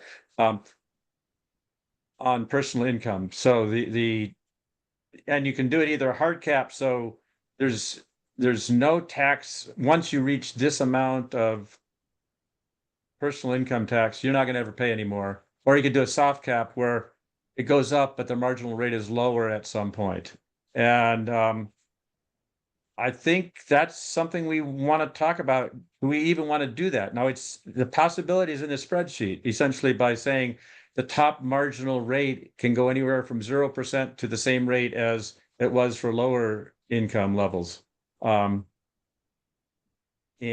I think it's worth people playing with that and saying, I mean, why would you ever do that? I mean, the only reason you'd ever do that is because one of our principles is we don't want to have people fleeing, or we don't want to have all of the high income people or a whole bunch of the high income people fleeing Oregon because we're trying to do this. Or another political concern is we don't want to have a huge incentive to spend vast quantities of money to kill whatever we put forward. So those would be the reasons why you might do it. The reasons you wouldn't do it is because it's not progressive. And so we need to be thinking about that. is it even something we want to consider? So I would put that out there as a question we need to be talking about in this committee. Anybody want to answer Charlie's question? I think it's definitely an optionality you want to keep on the table, but anyone have strong feelings one way or the other?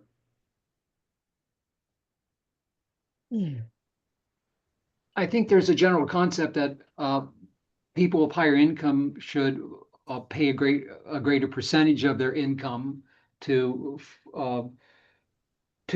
help society. I think the issue of when it's aimed at healthcare, even if you're wealthy or have a high income, you may not use more health resources than you were if you don't have a high income. So, I mean, so that's kind of one of the arguments for having a cap or a soft cap on either how much of your income is taxed toward healthcare or what's the total amount you pay towards healthcare, kind of two ways of getting at the same thing.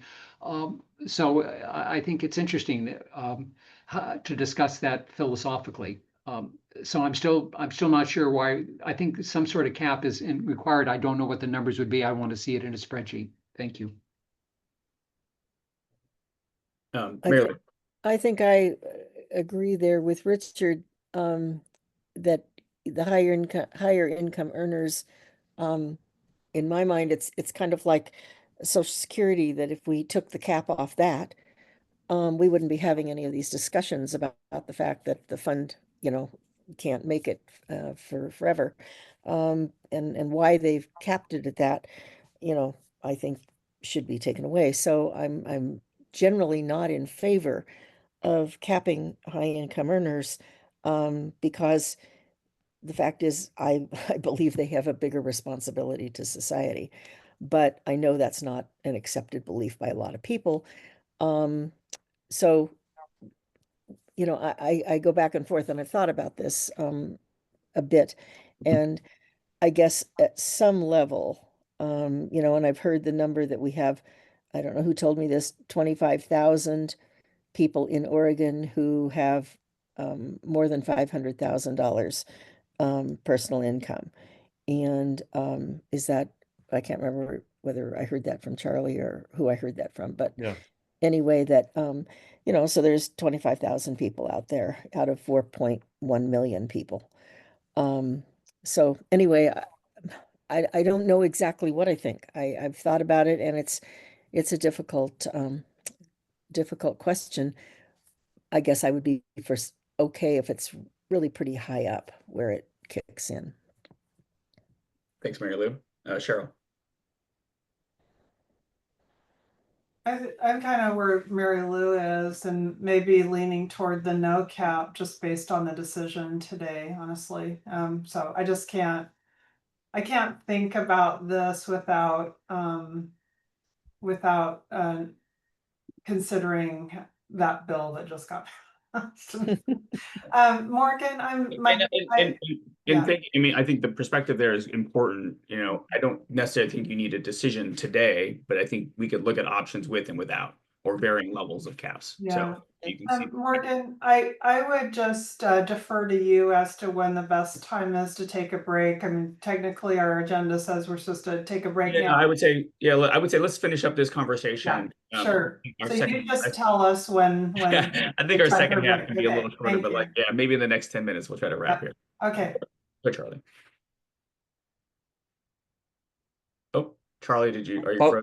Sorry. Yeah, so I will leave the cap in there. I might actually look at how hard it would be to do Richard's two ways of doing the cap, because I just did it one way, but there are a couple different ways you could do that. I will leave it in, and certainly when you're playing with a spreadsheet, you can choose that. No, there's no cap. That is a choice that is made is possible right now with the spreadsheet. I would really strongly encourage people to play with this a little bit, just to get an idea of what the effect of various things are. And I will it probably will be even a stronger more helpful once I complete the notion of 0 to 100% tax creditability of the employer payroll tax. That will help. But playing with it, you can see what effect will this have on various income levels, because on the first page, I have a summary that includes what the effect would be for all of the various AGI levels that Oregon lists, which is, like 20 different income levels, and what effect their various taxes would have on how much they would pay and what the rate that they would pay with that scenario would be.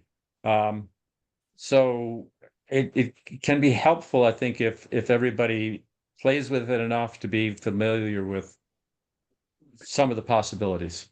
Yeah. Thanks. So, I'm going to +1 this. I would say, so Cheryl, what I think might make sense for the way forward here, if, we'll grab Charlie offline after the meeting. And I think he wants to implement a few things. We'll try to implement the sales tax in there.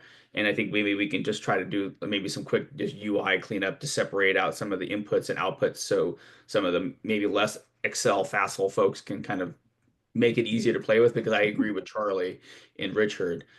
What it feels like we're here is people need a little more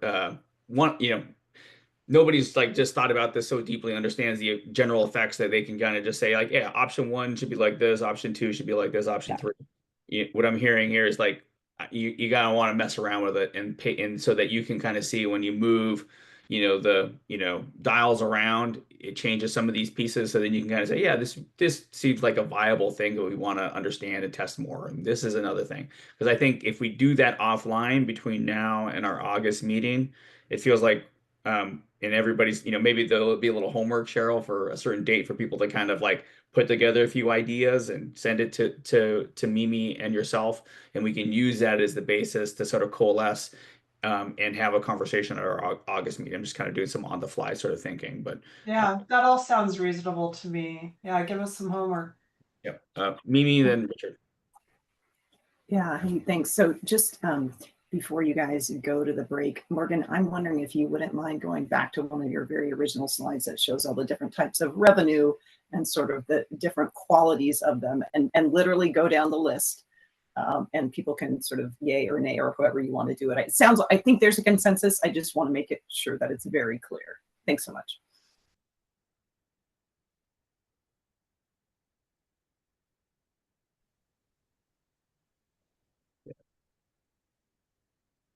So what's in there, right, are the major food groups, right? The PIT, payroll tax, premium, corporate activity, corporate income tax.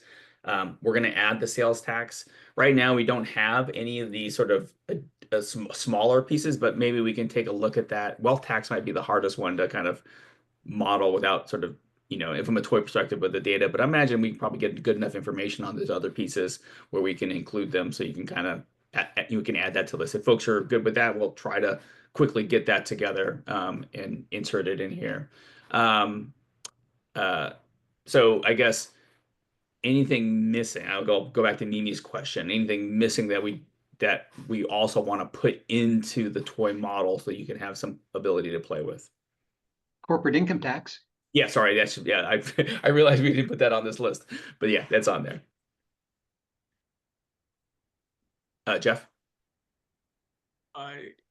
This is a very good chart. If it's possible, under adequacy, to provide a range of dollars.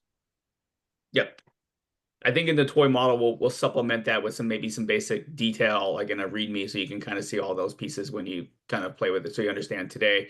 Charlie's got a nice little elasticity piece there, but maybe we can help rate, so you can see like 1% raises X amount of dollars, just to give you a sense of scale of the rate relative to the base and what the yield is. Okay. Thank you. Yep. Thank you. Jeff? Sorry, Jeff. Richard, your hand's still up. I don't know if you got something. Yes, no, I do. I brought this up at the last meeting, but I want to bring it up again this time.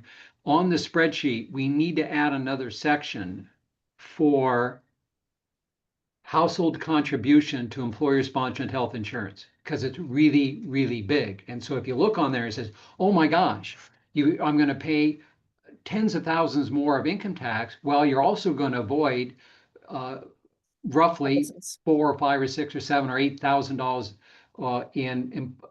household contribution, either in terms of contribution toward the premium or household contribution toward deductible and copays and total out-of-pocket costs. And that needs to be in the spreadsheet because it's offsetting to these very high taxes that we're looking at.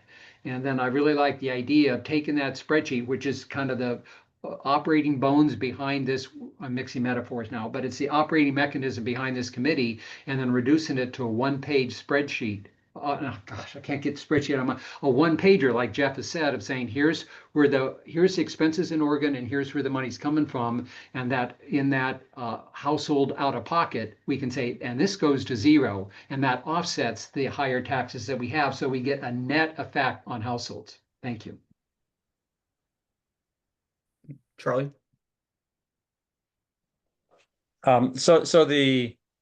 I'm not quite sure which spreadsheet Rich is talking about putting that in, because I don't think it could be put into the tax spreadsheet that I have, because we No, don't know.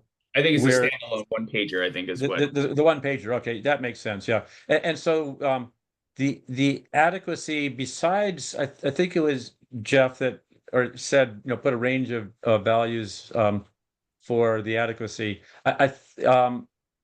I think it's also useful to put in a number that says this is what the rate is now, and this is how much is raised now with this particular tax. And then, this percentage increase could give you this many dollars or something to that effect, because it's useful to have an idea of how big is the current tax, how big is that current part of the meal now, and what are we going to make it?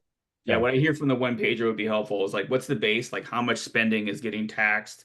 What's the current rate in place? What's the current yield, right? How much is being raised? And then what's kind of a rough elasticity, right? Like a 1% Yes. increase raises X more dollars. Yeah. Great. Okay. Does anybody want the last word before we take a break? But otherwise, I feel like we have a game plan on over this next a few weeks for the next step for y'all. Great. Cheryl? Go ahead. Yeah. Charlie's taking the opportunity for one more last word. Okay, all right. Well, my one last word is this game plan for the next potential meeting in 2 weeks or the next one in 4 weeks? Or so what are we talking about game plan here? Well, I'll jump in and then Morgan can respond. We were talking about this and we really believe that Echo Northwest needs more time than 2 weeks. So we would like to forego that supplemental meeting in July and then just assume we'll probably need 2 meetings in August, 2 meetings in September. Go ahead, Morgan, if you want to. Yeah, no, I think that's right. I would say it feels like if we can get together this toy model here in the next week or so, get it out to folks, give everybody some homework, we can do a lot of the work that would have happened in a supplemental meeting. And so we'll work with the chair and Mimi to kind of map that homework out. But I think my rough idea is if we get this in place, I mean, and you correct me if I'm wrong, but it feels like everybody could probably then come with a couple different ideas. Like after playing with it and looking at the rough effects around the things we care about, I would like a personal income tax with 100% credit on a payroll tax with these other supplementary sources in place, right? Or no, I want a sales tax, 100% sales tax, whatever it might be, right? And those are the things that we want to go, and we'll get into this a little more, but do a little more testing on kind of in our sort of, August, September timeframe. So if that sounds like a plan, well, let's go out and do that. Yeah, that sounds good. And so we're getting a 10-minute break, but just because I want to keep things even, I'll give you 11 minutes and we'll come back at 10:55. Okay. All right. See you then. Thanks, Morgan.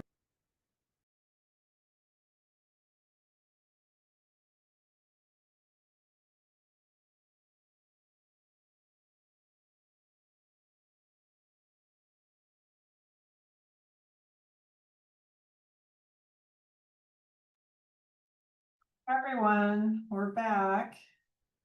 And when Morgan is on screen, we'll just ask him to continue. There you are. Yeah. Please continue, Morgan. Okay. So the next part of our conversation here is think of it as scoping and getting synced up. What I believe is kind of like the first sort of substantive chat on startup, transition, and reserves. And so to me, I think here is are we building a common dialogue around understanding categories and what we're looking at with respect to these three areas of additional sort of financial plan topics? And so we're going to take these one at a time. And I think the feedback I'm looking at here is I've kind of organized it around kind of definitionally, why it matters, key categories, and kind of what your questions are. So we'll take startups, transition, and then reserves at the last and kind of follow that parallel structure. Okay, so startups. So basically startup costs are kind of think of these are one-time investments that are required to design, build, or launch the UHP. These costs occur before or during early operations and are distinct from transition or any ongoing operating expenses. So again, right, we got to figure out sort of what are the things that are important that we're going to be covering in this place that are distinct here. And so one way to kind of make it clearer is from categorically, I think there's some sort of administrative setup piece, there are IT systems, there's going to be outreach and enrollment costs, program design pieces that may still be important that we need to track, training workforce parts that have to do with staff or provider readiness. Are there facilities and equipment that are going to be important for us to understand as potential sort of startup costs? And then are there sort of procurement, legal compliance pieces that we're also paying attention to? And so from a startup perspective, I guess, are we how are we thinking about what's in this bucket of potential costs and what our key questions are? And those would really be kind of, right, major categories. Are we thinking about the timing correctly? Are there other places we can look in terms of benchmarking to understand kind of what we might expect in an Oregon context? What might be required to be sourced from the other committees? And then what things do we need to really kind of basically buy right away, or can we finance those going forward? So Charlie. So I'm a little unclear on the distinction you're making between startup costs and transition costs. Yeah. Because when I look at some of these categories, it looks like, well, some of that's transitioning current things to that, and some of it might be new. And it seems a little bit artificial to say they're different. Transition and startup are different costs, but Yeah, I'm not. no, it's a good question. I struggle with that too. It's in Okay. your charge to sort of keep them distinct. But in my mind, there are some things that feel like they're kind of like, yeah, this you could call this like a startup piece. You know, the way I think about it is new stuff, right? Versus the stuff that's already there that you're transitioning is kind of the easiest way I came to. But even then, that definition is bleeding. And I'll just kind of maybe I'll just go forward a little bit so you can kind of see. So like these are kind of more temporary overlapping expenses, right? Really about the shift in the current sort of multiplayer system to a universal system. And really they were trying to distinguish them here as basically we're kind of winding these things down or moving them into sort of new operations. And so, I don't want to get hung up too much on the definitional side too much, but I think to me, it's really at the startup.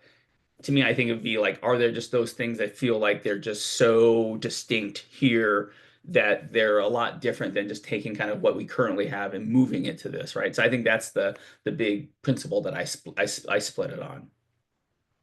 But you can kind of see, right, from a sort of categorical perspective, right, there are some overlaps like IT systems, contracts, some workforce pieces, right, that feel like, like, is that really a new thing or is that really a transition one? And maybe we just kind of say in those categories, like, it's really just a transition thing. It's not we don't need a kind of a need of a new piece.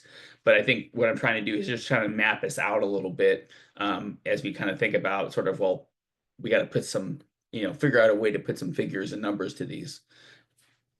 Go ahead, Richard. Yeah, I think the concept of one-time and ongoing costs is familiar to many Oregonians, and I would vote with Charlie to just, for simplicity, just say there's one-time costs, including both startup and transition, and then there's ongoing. I think that makes more sense. Thank you. Yeah. Others have perspective on sort of how we want to sort of like, put some nomenclature and categorization around this. I think there is kind of a simplicity and kind of like just startup and then sort of ongoing pieces, and just kind of fold the transition stuff into one of those two buckets.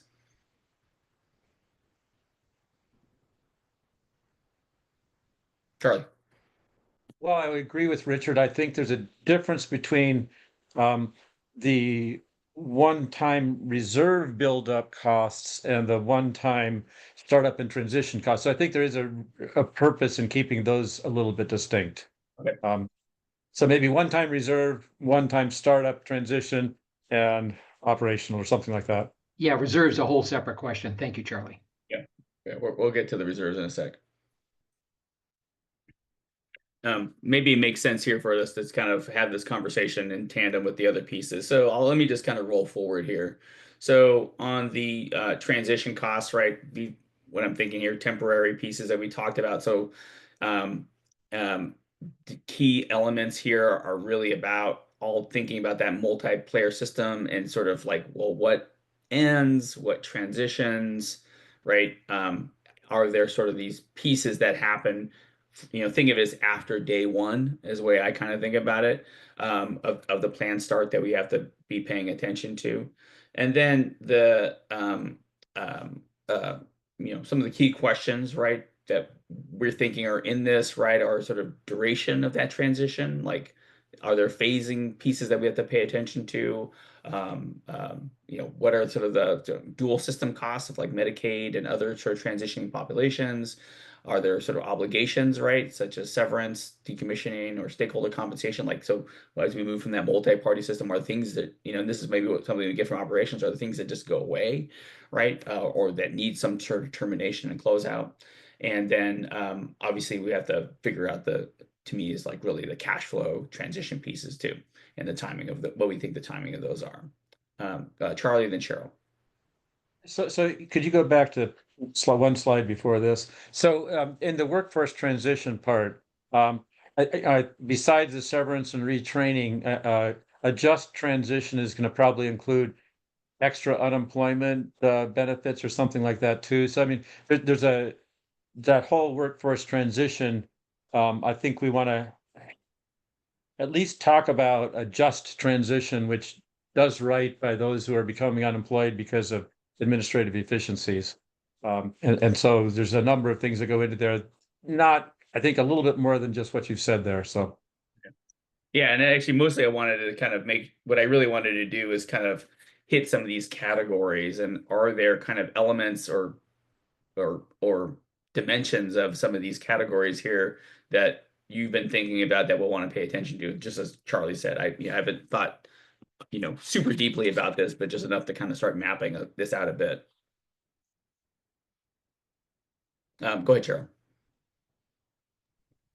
I just admit that I don't have the answers to a lot of your questions, but I do believe strongly that there's a big difference between the reserves that are coming from the existing health plans and operational reserves for the new universal health plan. I think those are two, in my opinion, those are two distinct questions.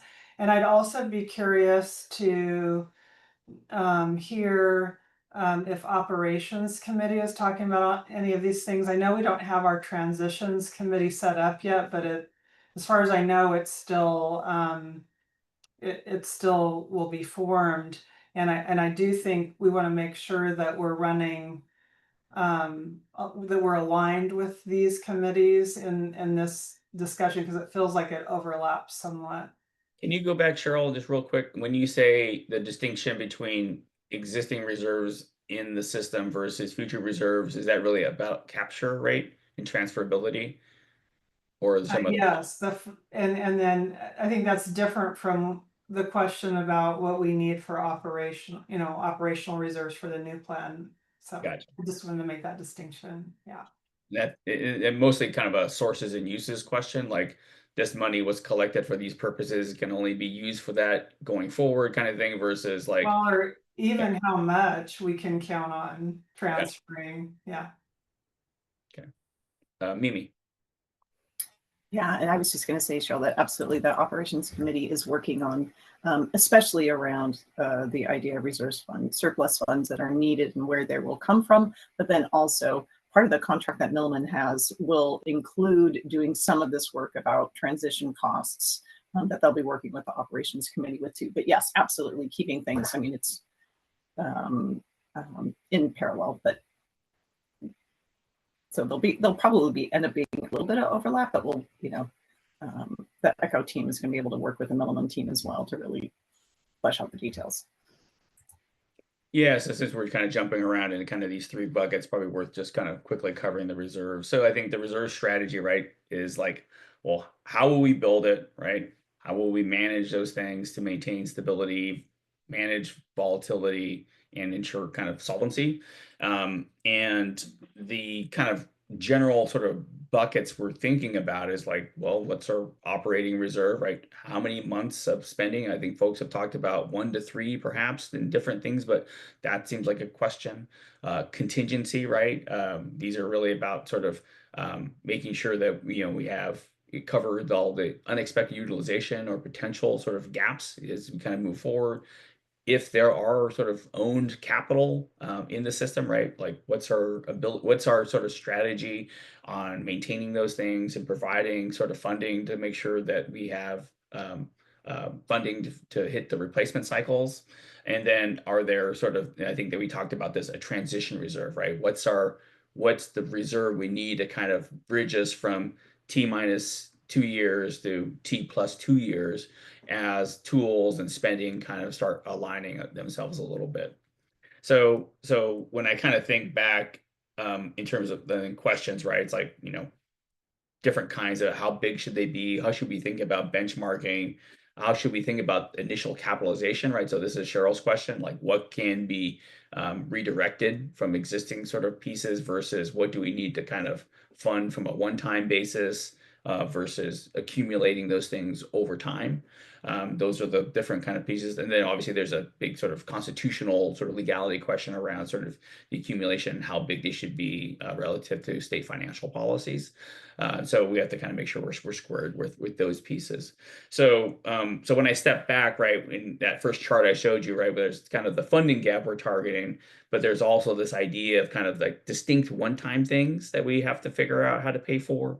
There's distinct kind of like transitions as we move the current sort of system to a universal healthcare system. And then once all that's in place from a steady state perspective, how do we then kind of create sort of these different kinds of pieces to cover those distinct activities? And so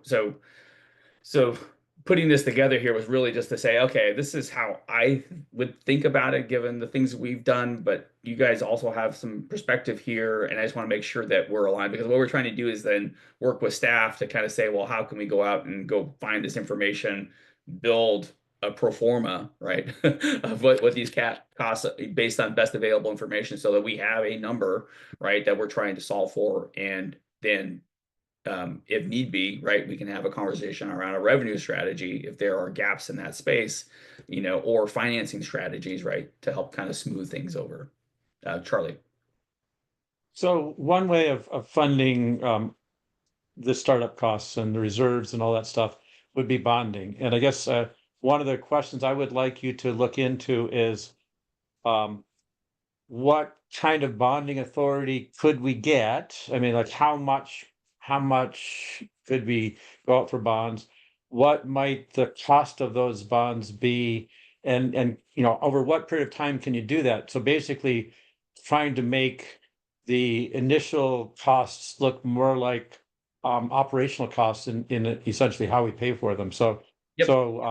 All those bonding kind of questions I would like you guys to look into. Yep, we can definitely do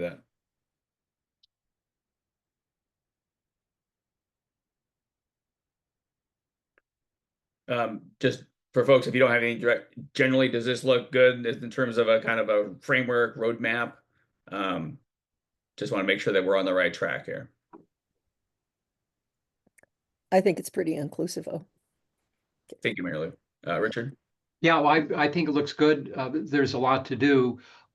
What I would like to see before the next meeting is you need to send us some homework, especially on the reserves in terms of what we know from starting up other insurance companies in the US or other managed care or coordinated care organizations, or Chunway and what it takes to set up a new payer in another country.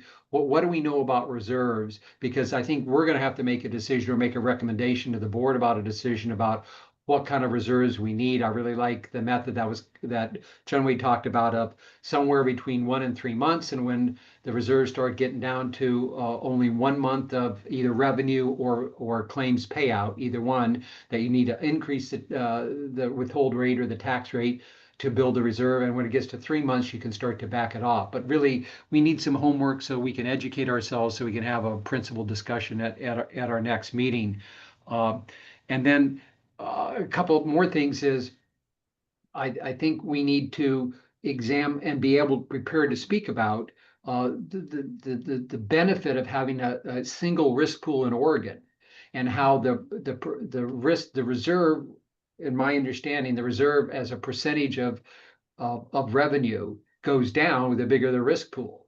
And so what I'd really like to understand is that trade-off, and look at what are reserves needed with the current multi-payer environment in Oregon, with every CCO and every private insurance company having their own reserves versus having a single payer. My uninformed opinion would suggest that it's way less with a single payer for the reason I stated before about the bigger the risk pool, the smaller the percentage of the reserve needs to be. So I'd like to see that, but we need to get educated. So I appreciate you sending us some background on that, if you would, please. Thank you. Yeah, I have a memo here that kind of lays out a lot of these things in a little more detail, and we can circulate that as well to help kind of like help us. I think what we're looking for was exactly what you did, Richard, is kind of like what questions are floating around in your mind that you would need to see. And I think that question about sort of like the efficiency, would be a good one, just because you have a much larger base, and so you can handle kind of greater fluctuations as if you weren't a smaller place where you have a little more dynamism, perhaps. There's one other thing about on the reserves. There's the issue of how it's sort of like expenditures and revenue. There's one thing of how much reserves we need to hold to be competent and stable. The other thing is, what is the source of those reserves? And they're very different discussions. I mean, it's been brought up the idea of perhaps obtaining reserves from current reserves in other companies.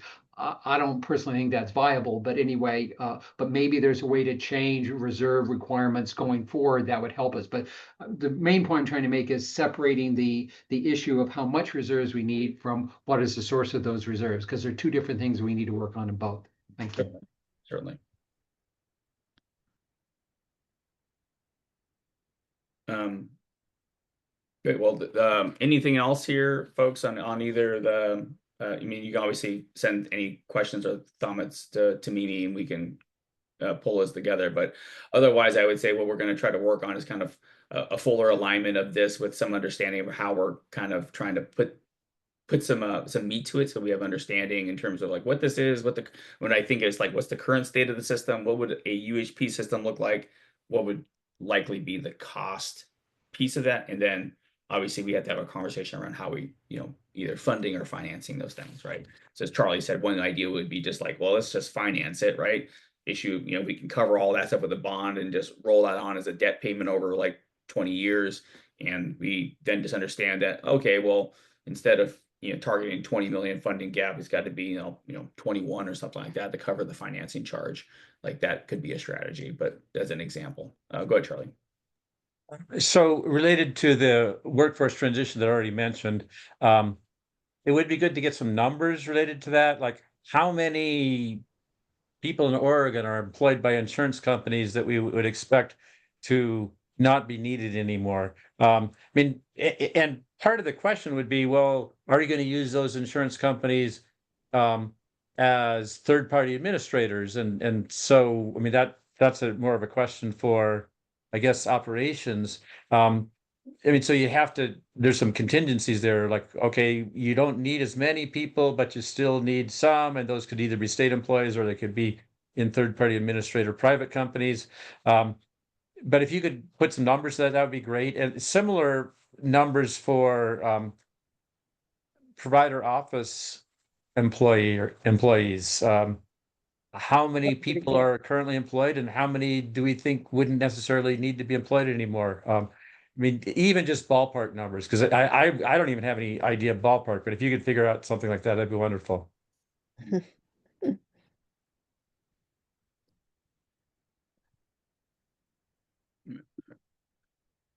Right. That's kind of back to the issue of the administrative costs that's buried in the provider workforce that, you know, went from this little number up to a big number. I think it, you know, if you can find that out, Morgan, that's great. Pretty hard. Okay.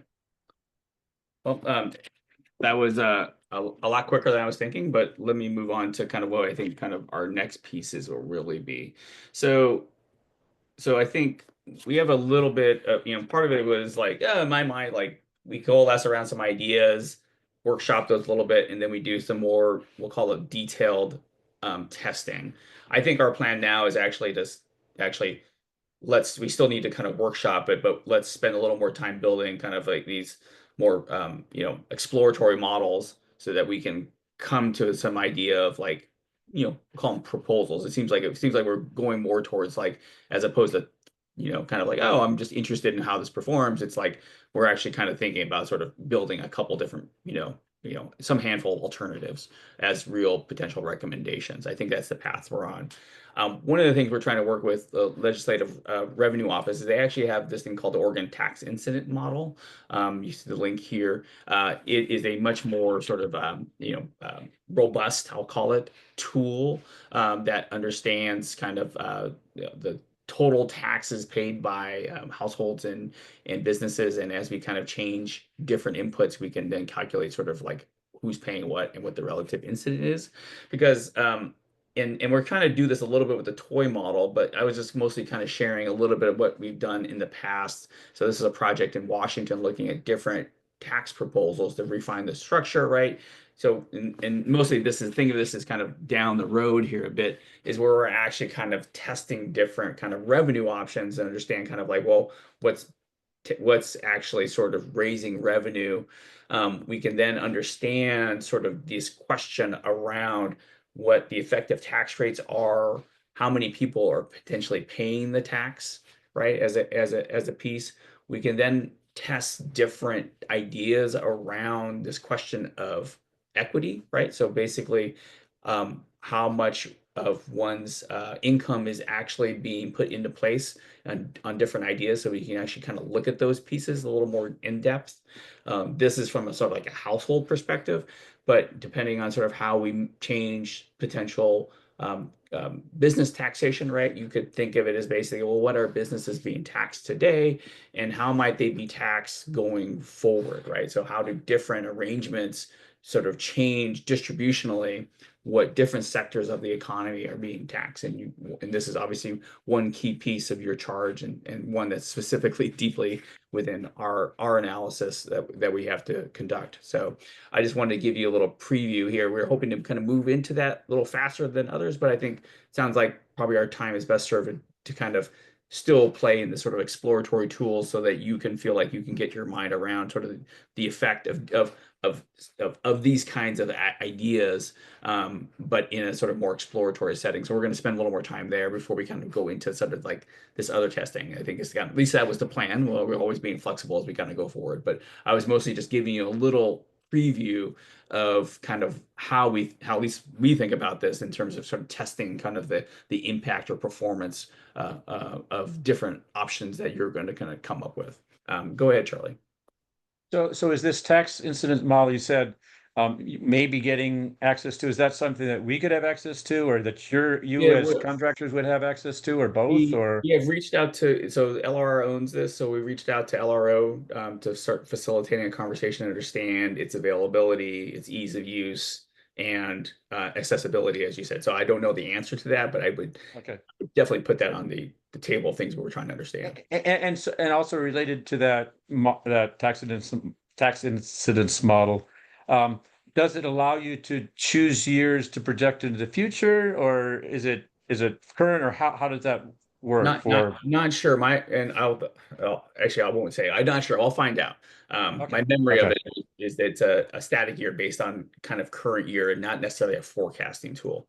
So think of it as basic, because I think the value in a tool like that is they typically have access to much more refined data that we wouldn't have access to as part of that base. And so in terms of usually individual taxpayer returns, so you can understand things like this of like, well, who's actually paying tax when you kind of figure in all the different deductions and credits relative to what your effective tax rate is, right? So like in Washington, right?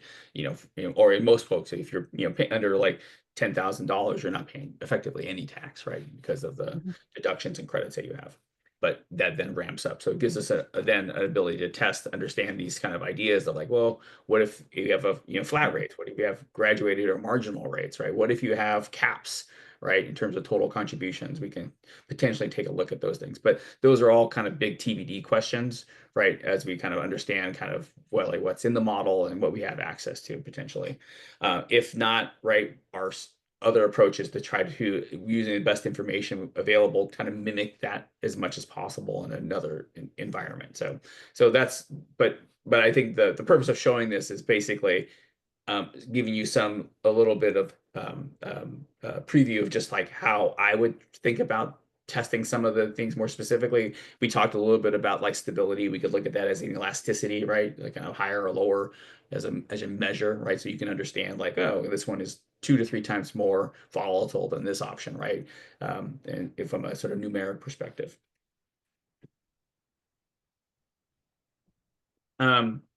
So the last piece here was just our kind of meeting look ahead here, and we're kind of moving a little quicker than I thought, Mimi and Cheryl.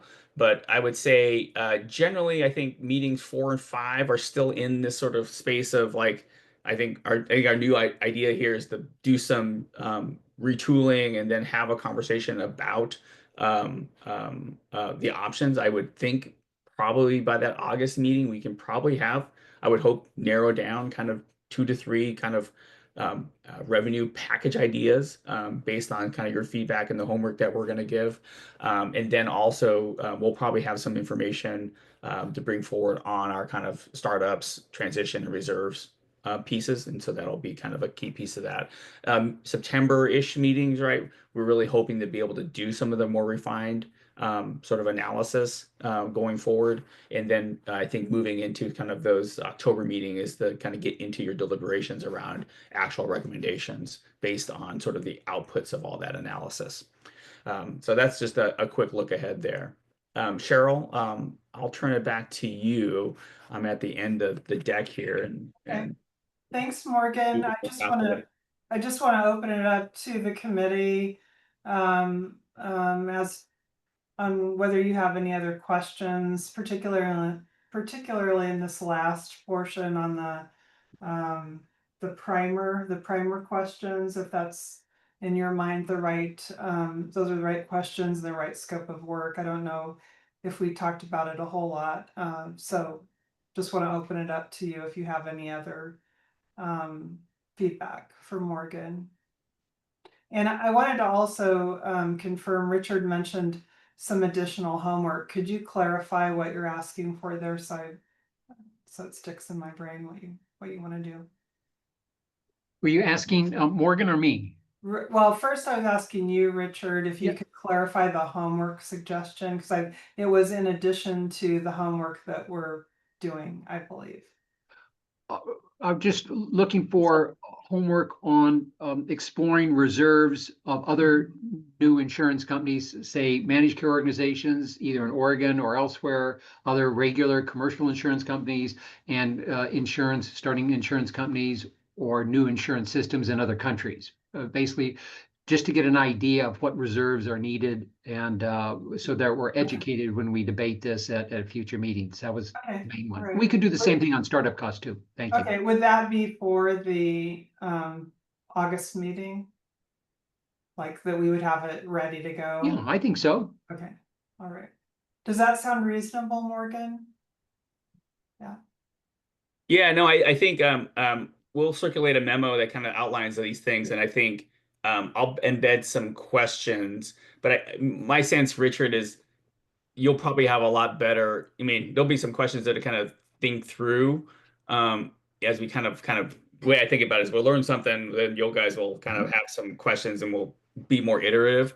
But I think mostly, one of the big takeaways here in thinking about kind of at least the reserves question is making sure we also kind of benchmark it to kind of what's the state today and what do we think we need to kind of going forward. I think that's helpful. And then I think there's a bunch of stuff I think we'll have to sit with Mimi and team just to see what's coming out of the other committees.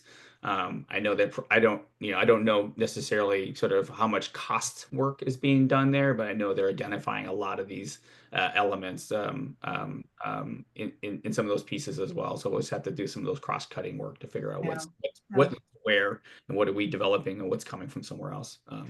That sounds good. Anya? Anya.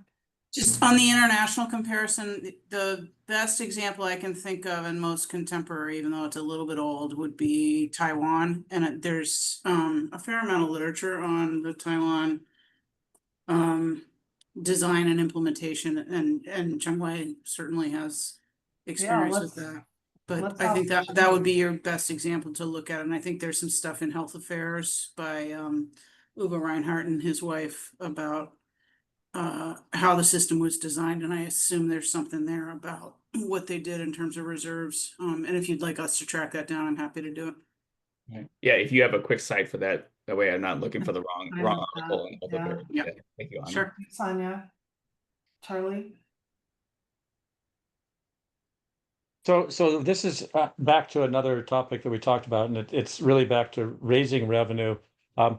And one of the things that John Santa has brought up is that it relates to Medicare and the Medicare population, especially the Medicare population that is in Medicare by age and not by disability. And that is that we might need to think about an extra premium besides the one that I had already proposed based on income that has something to do with age as well. And there's a couple of reasons for this. One is that the Social Security income is not taxed in Oregon. And so we might need to think about, well, what can we do to make up for that? And then another part is that Medicare is primarily an individual insurance plan, whereas a lot of other things are group sort of things. So we might need to have another possible premium notion on those who are 65 plus. And I don't quite know how to model that, but maybe I can try to do that. But I just wanted to throw that out and see if anybody else had any thoughts related to that. Richard? And Charlie, is that in addition to the Medicare Part B premiums that people over 65 who have a certain income would pay? It's in addition. Yeah, so this would be a premium that would be paid to Oregon for the basically for getting the enhanced benefits that you would get by being in Oregon on this system. I mean, essentially, we really haven't talked about how you would try to get waivers, and I'm not sure that's part of what we're doing on a committee. But one of the things that the task force brought up, and probably a good possibility for including Medicare, is for the state to become a Medicare Advantage insurer. And once the state does, and ideally to be the only one allowed in Oregon, that will certainly take a federal waiver to allow that. Just being a Medicare Advantage provider is probably something that could be done right now without a waiver and just applying. The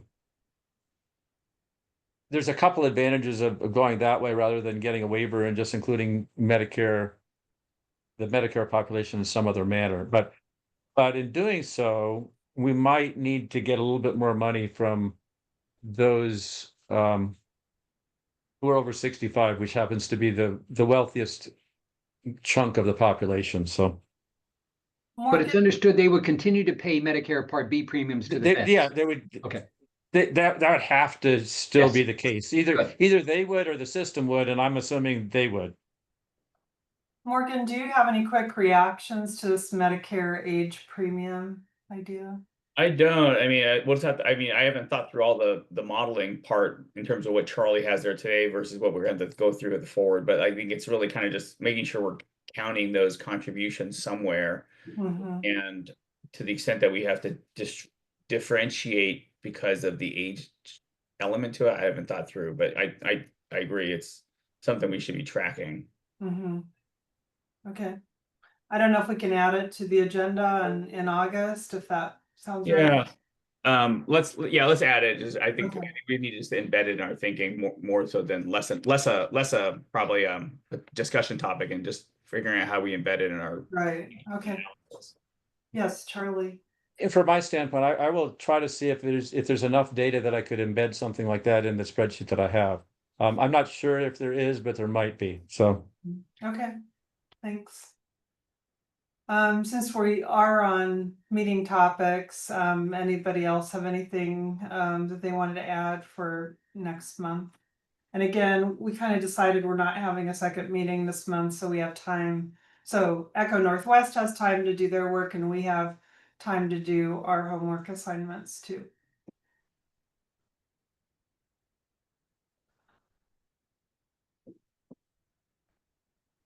Any other thoughts for the agenda in August? And I believe we have all of those meetings on our calendars. Is that right, Mimi? You, Mary Lou's nodding her head. So We do. okay. And we will, did I hear right that we will have the homework assignment out within the next week or two? Is that right? Charlie? I'm hoping I can do some spreadsheet updates. I mean, there's a bunch of things that can be looked at even if I can't do the change to the spreadsheet. So I would say there's a lot of things that can be played with. Among them that we haven't really talked much about is the premium notion. Mhm. And the it's essentially a very progressive premium in the sense that under some percentage of federal poverty level, you pay no premiums whatsoever. And then there's a range where the premiums are graduated in until you get to full premiums. And I think that the range is somewhere like 800% of federal poverty level or something where you start paying full premiums. But that's in addition to the personal income tax. So it's an additional way to get money from those who are wealthy. And the notion that it's a premium is that if there are more people in your family, you pay more money. I mean, that's the essence of what a premium is. You pay per person. But low income pays nothing on that premium, the way I've set it up in the spreadsheet. But so that's I think something that's I really want people to play with to see, should we have it at all? And I want people to have enough playing with it to have an idea of like, well, does it help do any of the things we want to do? So Okay. Yeah, so Cheryl, what I would say is like we'll work with Charlie offline here. I think Okay, we great. want to try to get that thing out as soon as possible. Maybe Alright. something might be harder to implement, and we'll just kind of say, hey, that'll come later. But we don't want Okay. to. And I think we'll do kind of give people some the annotated homework, right? Basically, and we'll also pull together that one pager so folks can kind of see like, oh, what's the current state, and so it's a little more. And I think there's probably some simple UI things we can try to organize in the spreadsheet too, hopefully, just to make it a little easier for folks who aren't as facile in Excel. Yeah, that's what I was gonna ask for, if you could just be really specific as to what the homework is. Yeah, Like, we'll give you a detailed to do. okay, that sounds great. Charlie? So I think related to the one pager, and I think one of the things that Jeff had in mind, and I'm not sure he quite said it today, but when we're looking at revenue sources, include the the current revenue that's coming in from the federal government as a source with a range of some kind. To say, not just the revenue that we need to make up because money is not coming in, but include on that sheet, here's how much we expect to get from federal Medicare. Here's how much we expect to get from federal Medicaid. Here's how much we expect to get from the federal ACA program that we're trying to waive. So that's included on that spread, on that one pager. I think that's what Jeff had in mind, but he might want to weigh in on that a little bit. Well, even if You not, said it better than I did. yeah, not a bad way to organize it in terms of kind of like the cost target funding gap perspective, like money in the system, funding gap we're trying to solve for. That way we can kind of have things below and above the ledger line. Yes. Thank you. Thanks, Charlie. Okay, great. Any other ideas for the next meeting in particular, or what we need to do before the next meeting?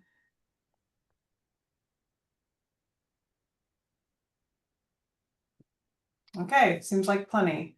I know we're early, but could we do the public comment now, maybe? I think so. It doesn't look like the individual who signed up for public comment today has joined the meeting. I haven't seen them at any point. Okay.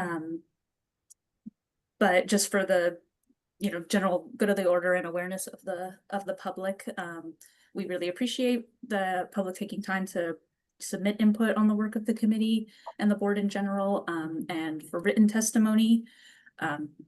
All this information is on our website if you want to submit comment, but for written testimony, we ask that materials be submitted no more than 72 hours, or no less than 72 hours prior to the meeting. And for oral commentary, we ask that people sign up at least 24 hours in advance so we have time for planning. And we ask that people limit their comments to roughly 2 minutes. But today it doesn't look like we have Looks any... like we have Alex Polikoff raising his hand. Is it okay to call on him for that? Is acceptable. Okay. Yeah, we'll just and thank you for running through the parameters of public comment. I always forget those, so I appreciate that as well. Yes, of course. So yeah, I will let Alex begin their comment in a second, and just for everyone's awareness, a timer will pop up on the screen, a 2-minute timer, and when that timer winds down, we ask that you wrap up your comment, and if comments exceed that time, we may need to politely interrupt to keep things moving. But yeah, so give me a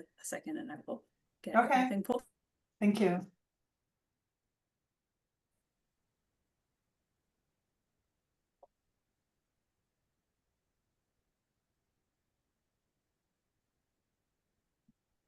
Okay. Okay, can you Yes. hear me or see me? Yes, we can hear you and see you. Great. FYI, I did sign up for oral comment, so I don't know what happened there, but Okay, we'll look into that. check into that. So and I signed up, I think it was Saturday or Sunday. So first, thanks a lot to the committee for all your work. It's really great. I really appreciate being able to follow as well. The last meeting, both Richard and Charlie mentioned that the Universal Health Plan just can't work without the Medicare population being included. And I just wanted to comment, I don't think that's necessarily true. I believe, like a lot of other people, it should be everybody in, nobody out, and the largest possible risk pool that, like Richard mentioned. But on the other hand, the Medicare population is the largest consumer of healthcare dollars, as well as the fact that, ERISA and Medicaid is probably going to be okay, but getting a Medicare waiver might just not fly at all. So I just really recommend that the impact of excluding the Medicare population from the plan be included. And I think those dollars, that dollar amount, should be fairly easy to get a hold of, and it might actually benefit the plan. I don't know. But anyway, I think that should be evaluated. As far as the taxation, the revenue income sources, I'm very against the sales tax. I'm with Mary Lou and a lot of others in that I don't think there's any way a sales tax would fly. Also, you're trying to minimize change from the current collection methods, and that's setting up a whole new method. So one part of that, if you are going to evaluate the sales tax, I know you've been talking about startup costs. that should be evaluated. Like, how much is it going to cost to implement a sales tax in Oregon? I'm sure the ongoing costs would probably be minimal, but a startup cost would be substantial. I believe. Oh, I'm at my time, but just lastly, you've been talking about impact on businesses, like small, medium, large business, households. You talked about the OTEM model. I mean, that's very important that that all be modeled. And Morgan talked about requesting that from LRO. I believe in statute that you guys are allowed to get information from all of their state agencies. So I think probably if DCBS requests it, I don't think LRO could not allow that to share that model. And lastly, I would like to see if you come up with a model or update Charlie's spreadsheet. It'd be nice. I know he posted his original one, but he's doing great work. And if you could post that for public consumption, so we all could play with it as well, that would be great. Again, thanks for allowing me to comment. Thanks for your work. Thank you so much for your comment, Alex. And as far as posting the spreadsheet for the public, I'm not sure how we make that decision, or if that's Charlie's decision, or we wait until we finalize it. I'm not sure. Charlie, do you have something? I think it should be available to the public, and I actually at this point, since I thought it might have already been, because I think I actually posted one thing where there's a link that you get to it in a sort of roundabout way, but at this point, if we're going to post it, I think wait until I make the changes that I'm planning on making. I have another comment related to one of the things Alex brought up, and he said, suppose we didn't include the Medicare population, and presumably that might save the system some money, and indeed it would. And why would it save money? It's because the Medicare reimbursement rates are substantially lower than private insurance. I mean, so than the average reimbursement rate people get. So that would leave the Medicare population as a sort of a second class population. I mean, we can think about it, but I think there's some real problems with it because of that lower reimbursement rate. And the number from Optimus is, yes, that would save us about $3.9 billion or something. I think that's what the number is, because that's how much it would cost to raise the Medicare reimbursement rate to the average rate that providers get. So yeah, we can talk about it, but there's some real equity issues there. And what's the population we're talking about? We're talking about the disabled population and the elderly population. And to have those people be second class healthcare patients, we want to be very careful about that anyway. So I'll just leave it at that. Does anyone else have anything to add to that, to what Charlie just said? Okay. Any other comments, feedback before we adjourn for today? Okay, I just want to thank Morgan and his team for all of your valuable work. This has really moved us forward. I appreciate all of that work. And we have our marching orders between now and August. And so just wishing everybody to stay cool and have a nice 4th of July, and check your email because you'll have homework in there at some point soon. Okay, thanks. Thanks all. Thank you. Happy 4th. Everybody. Take care. Happy 4th. You too. Thanks, Isabel, for helping me.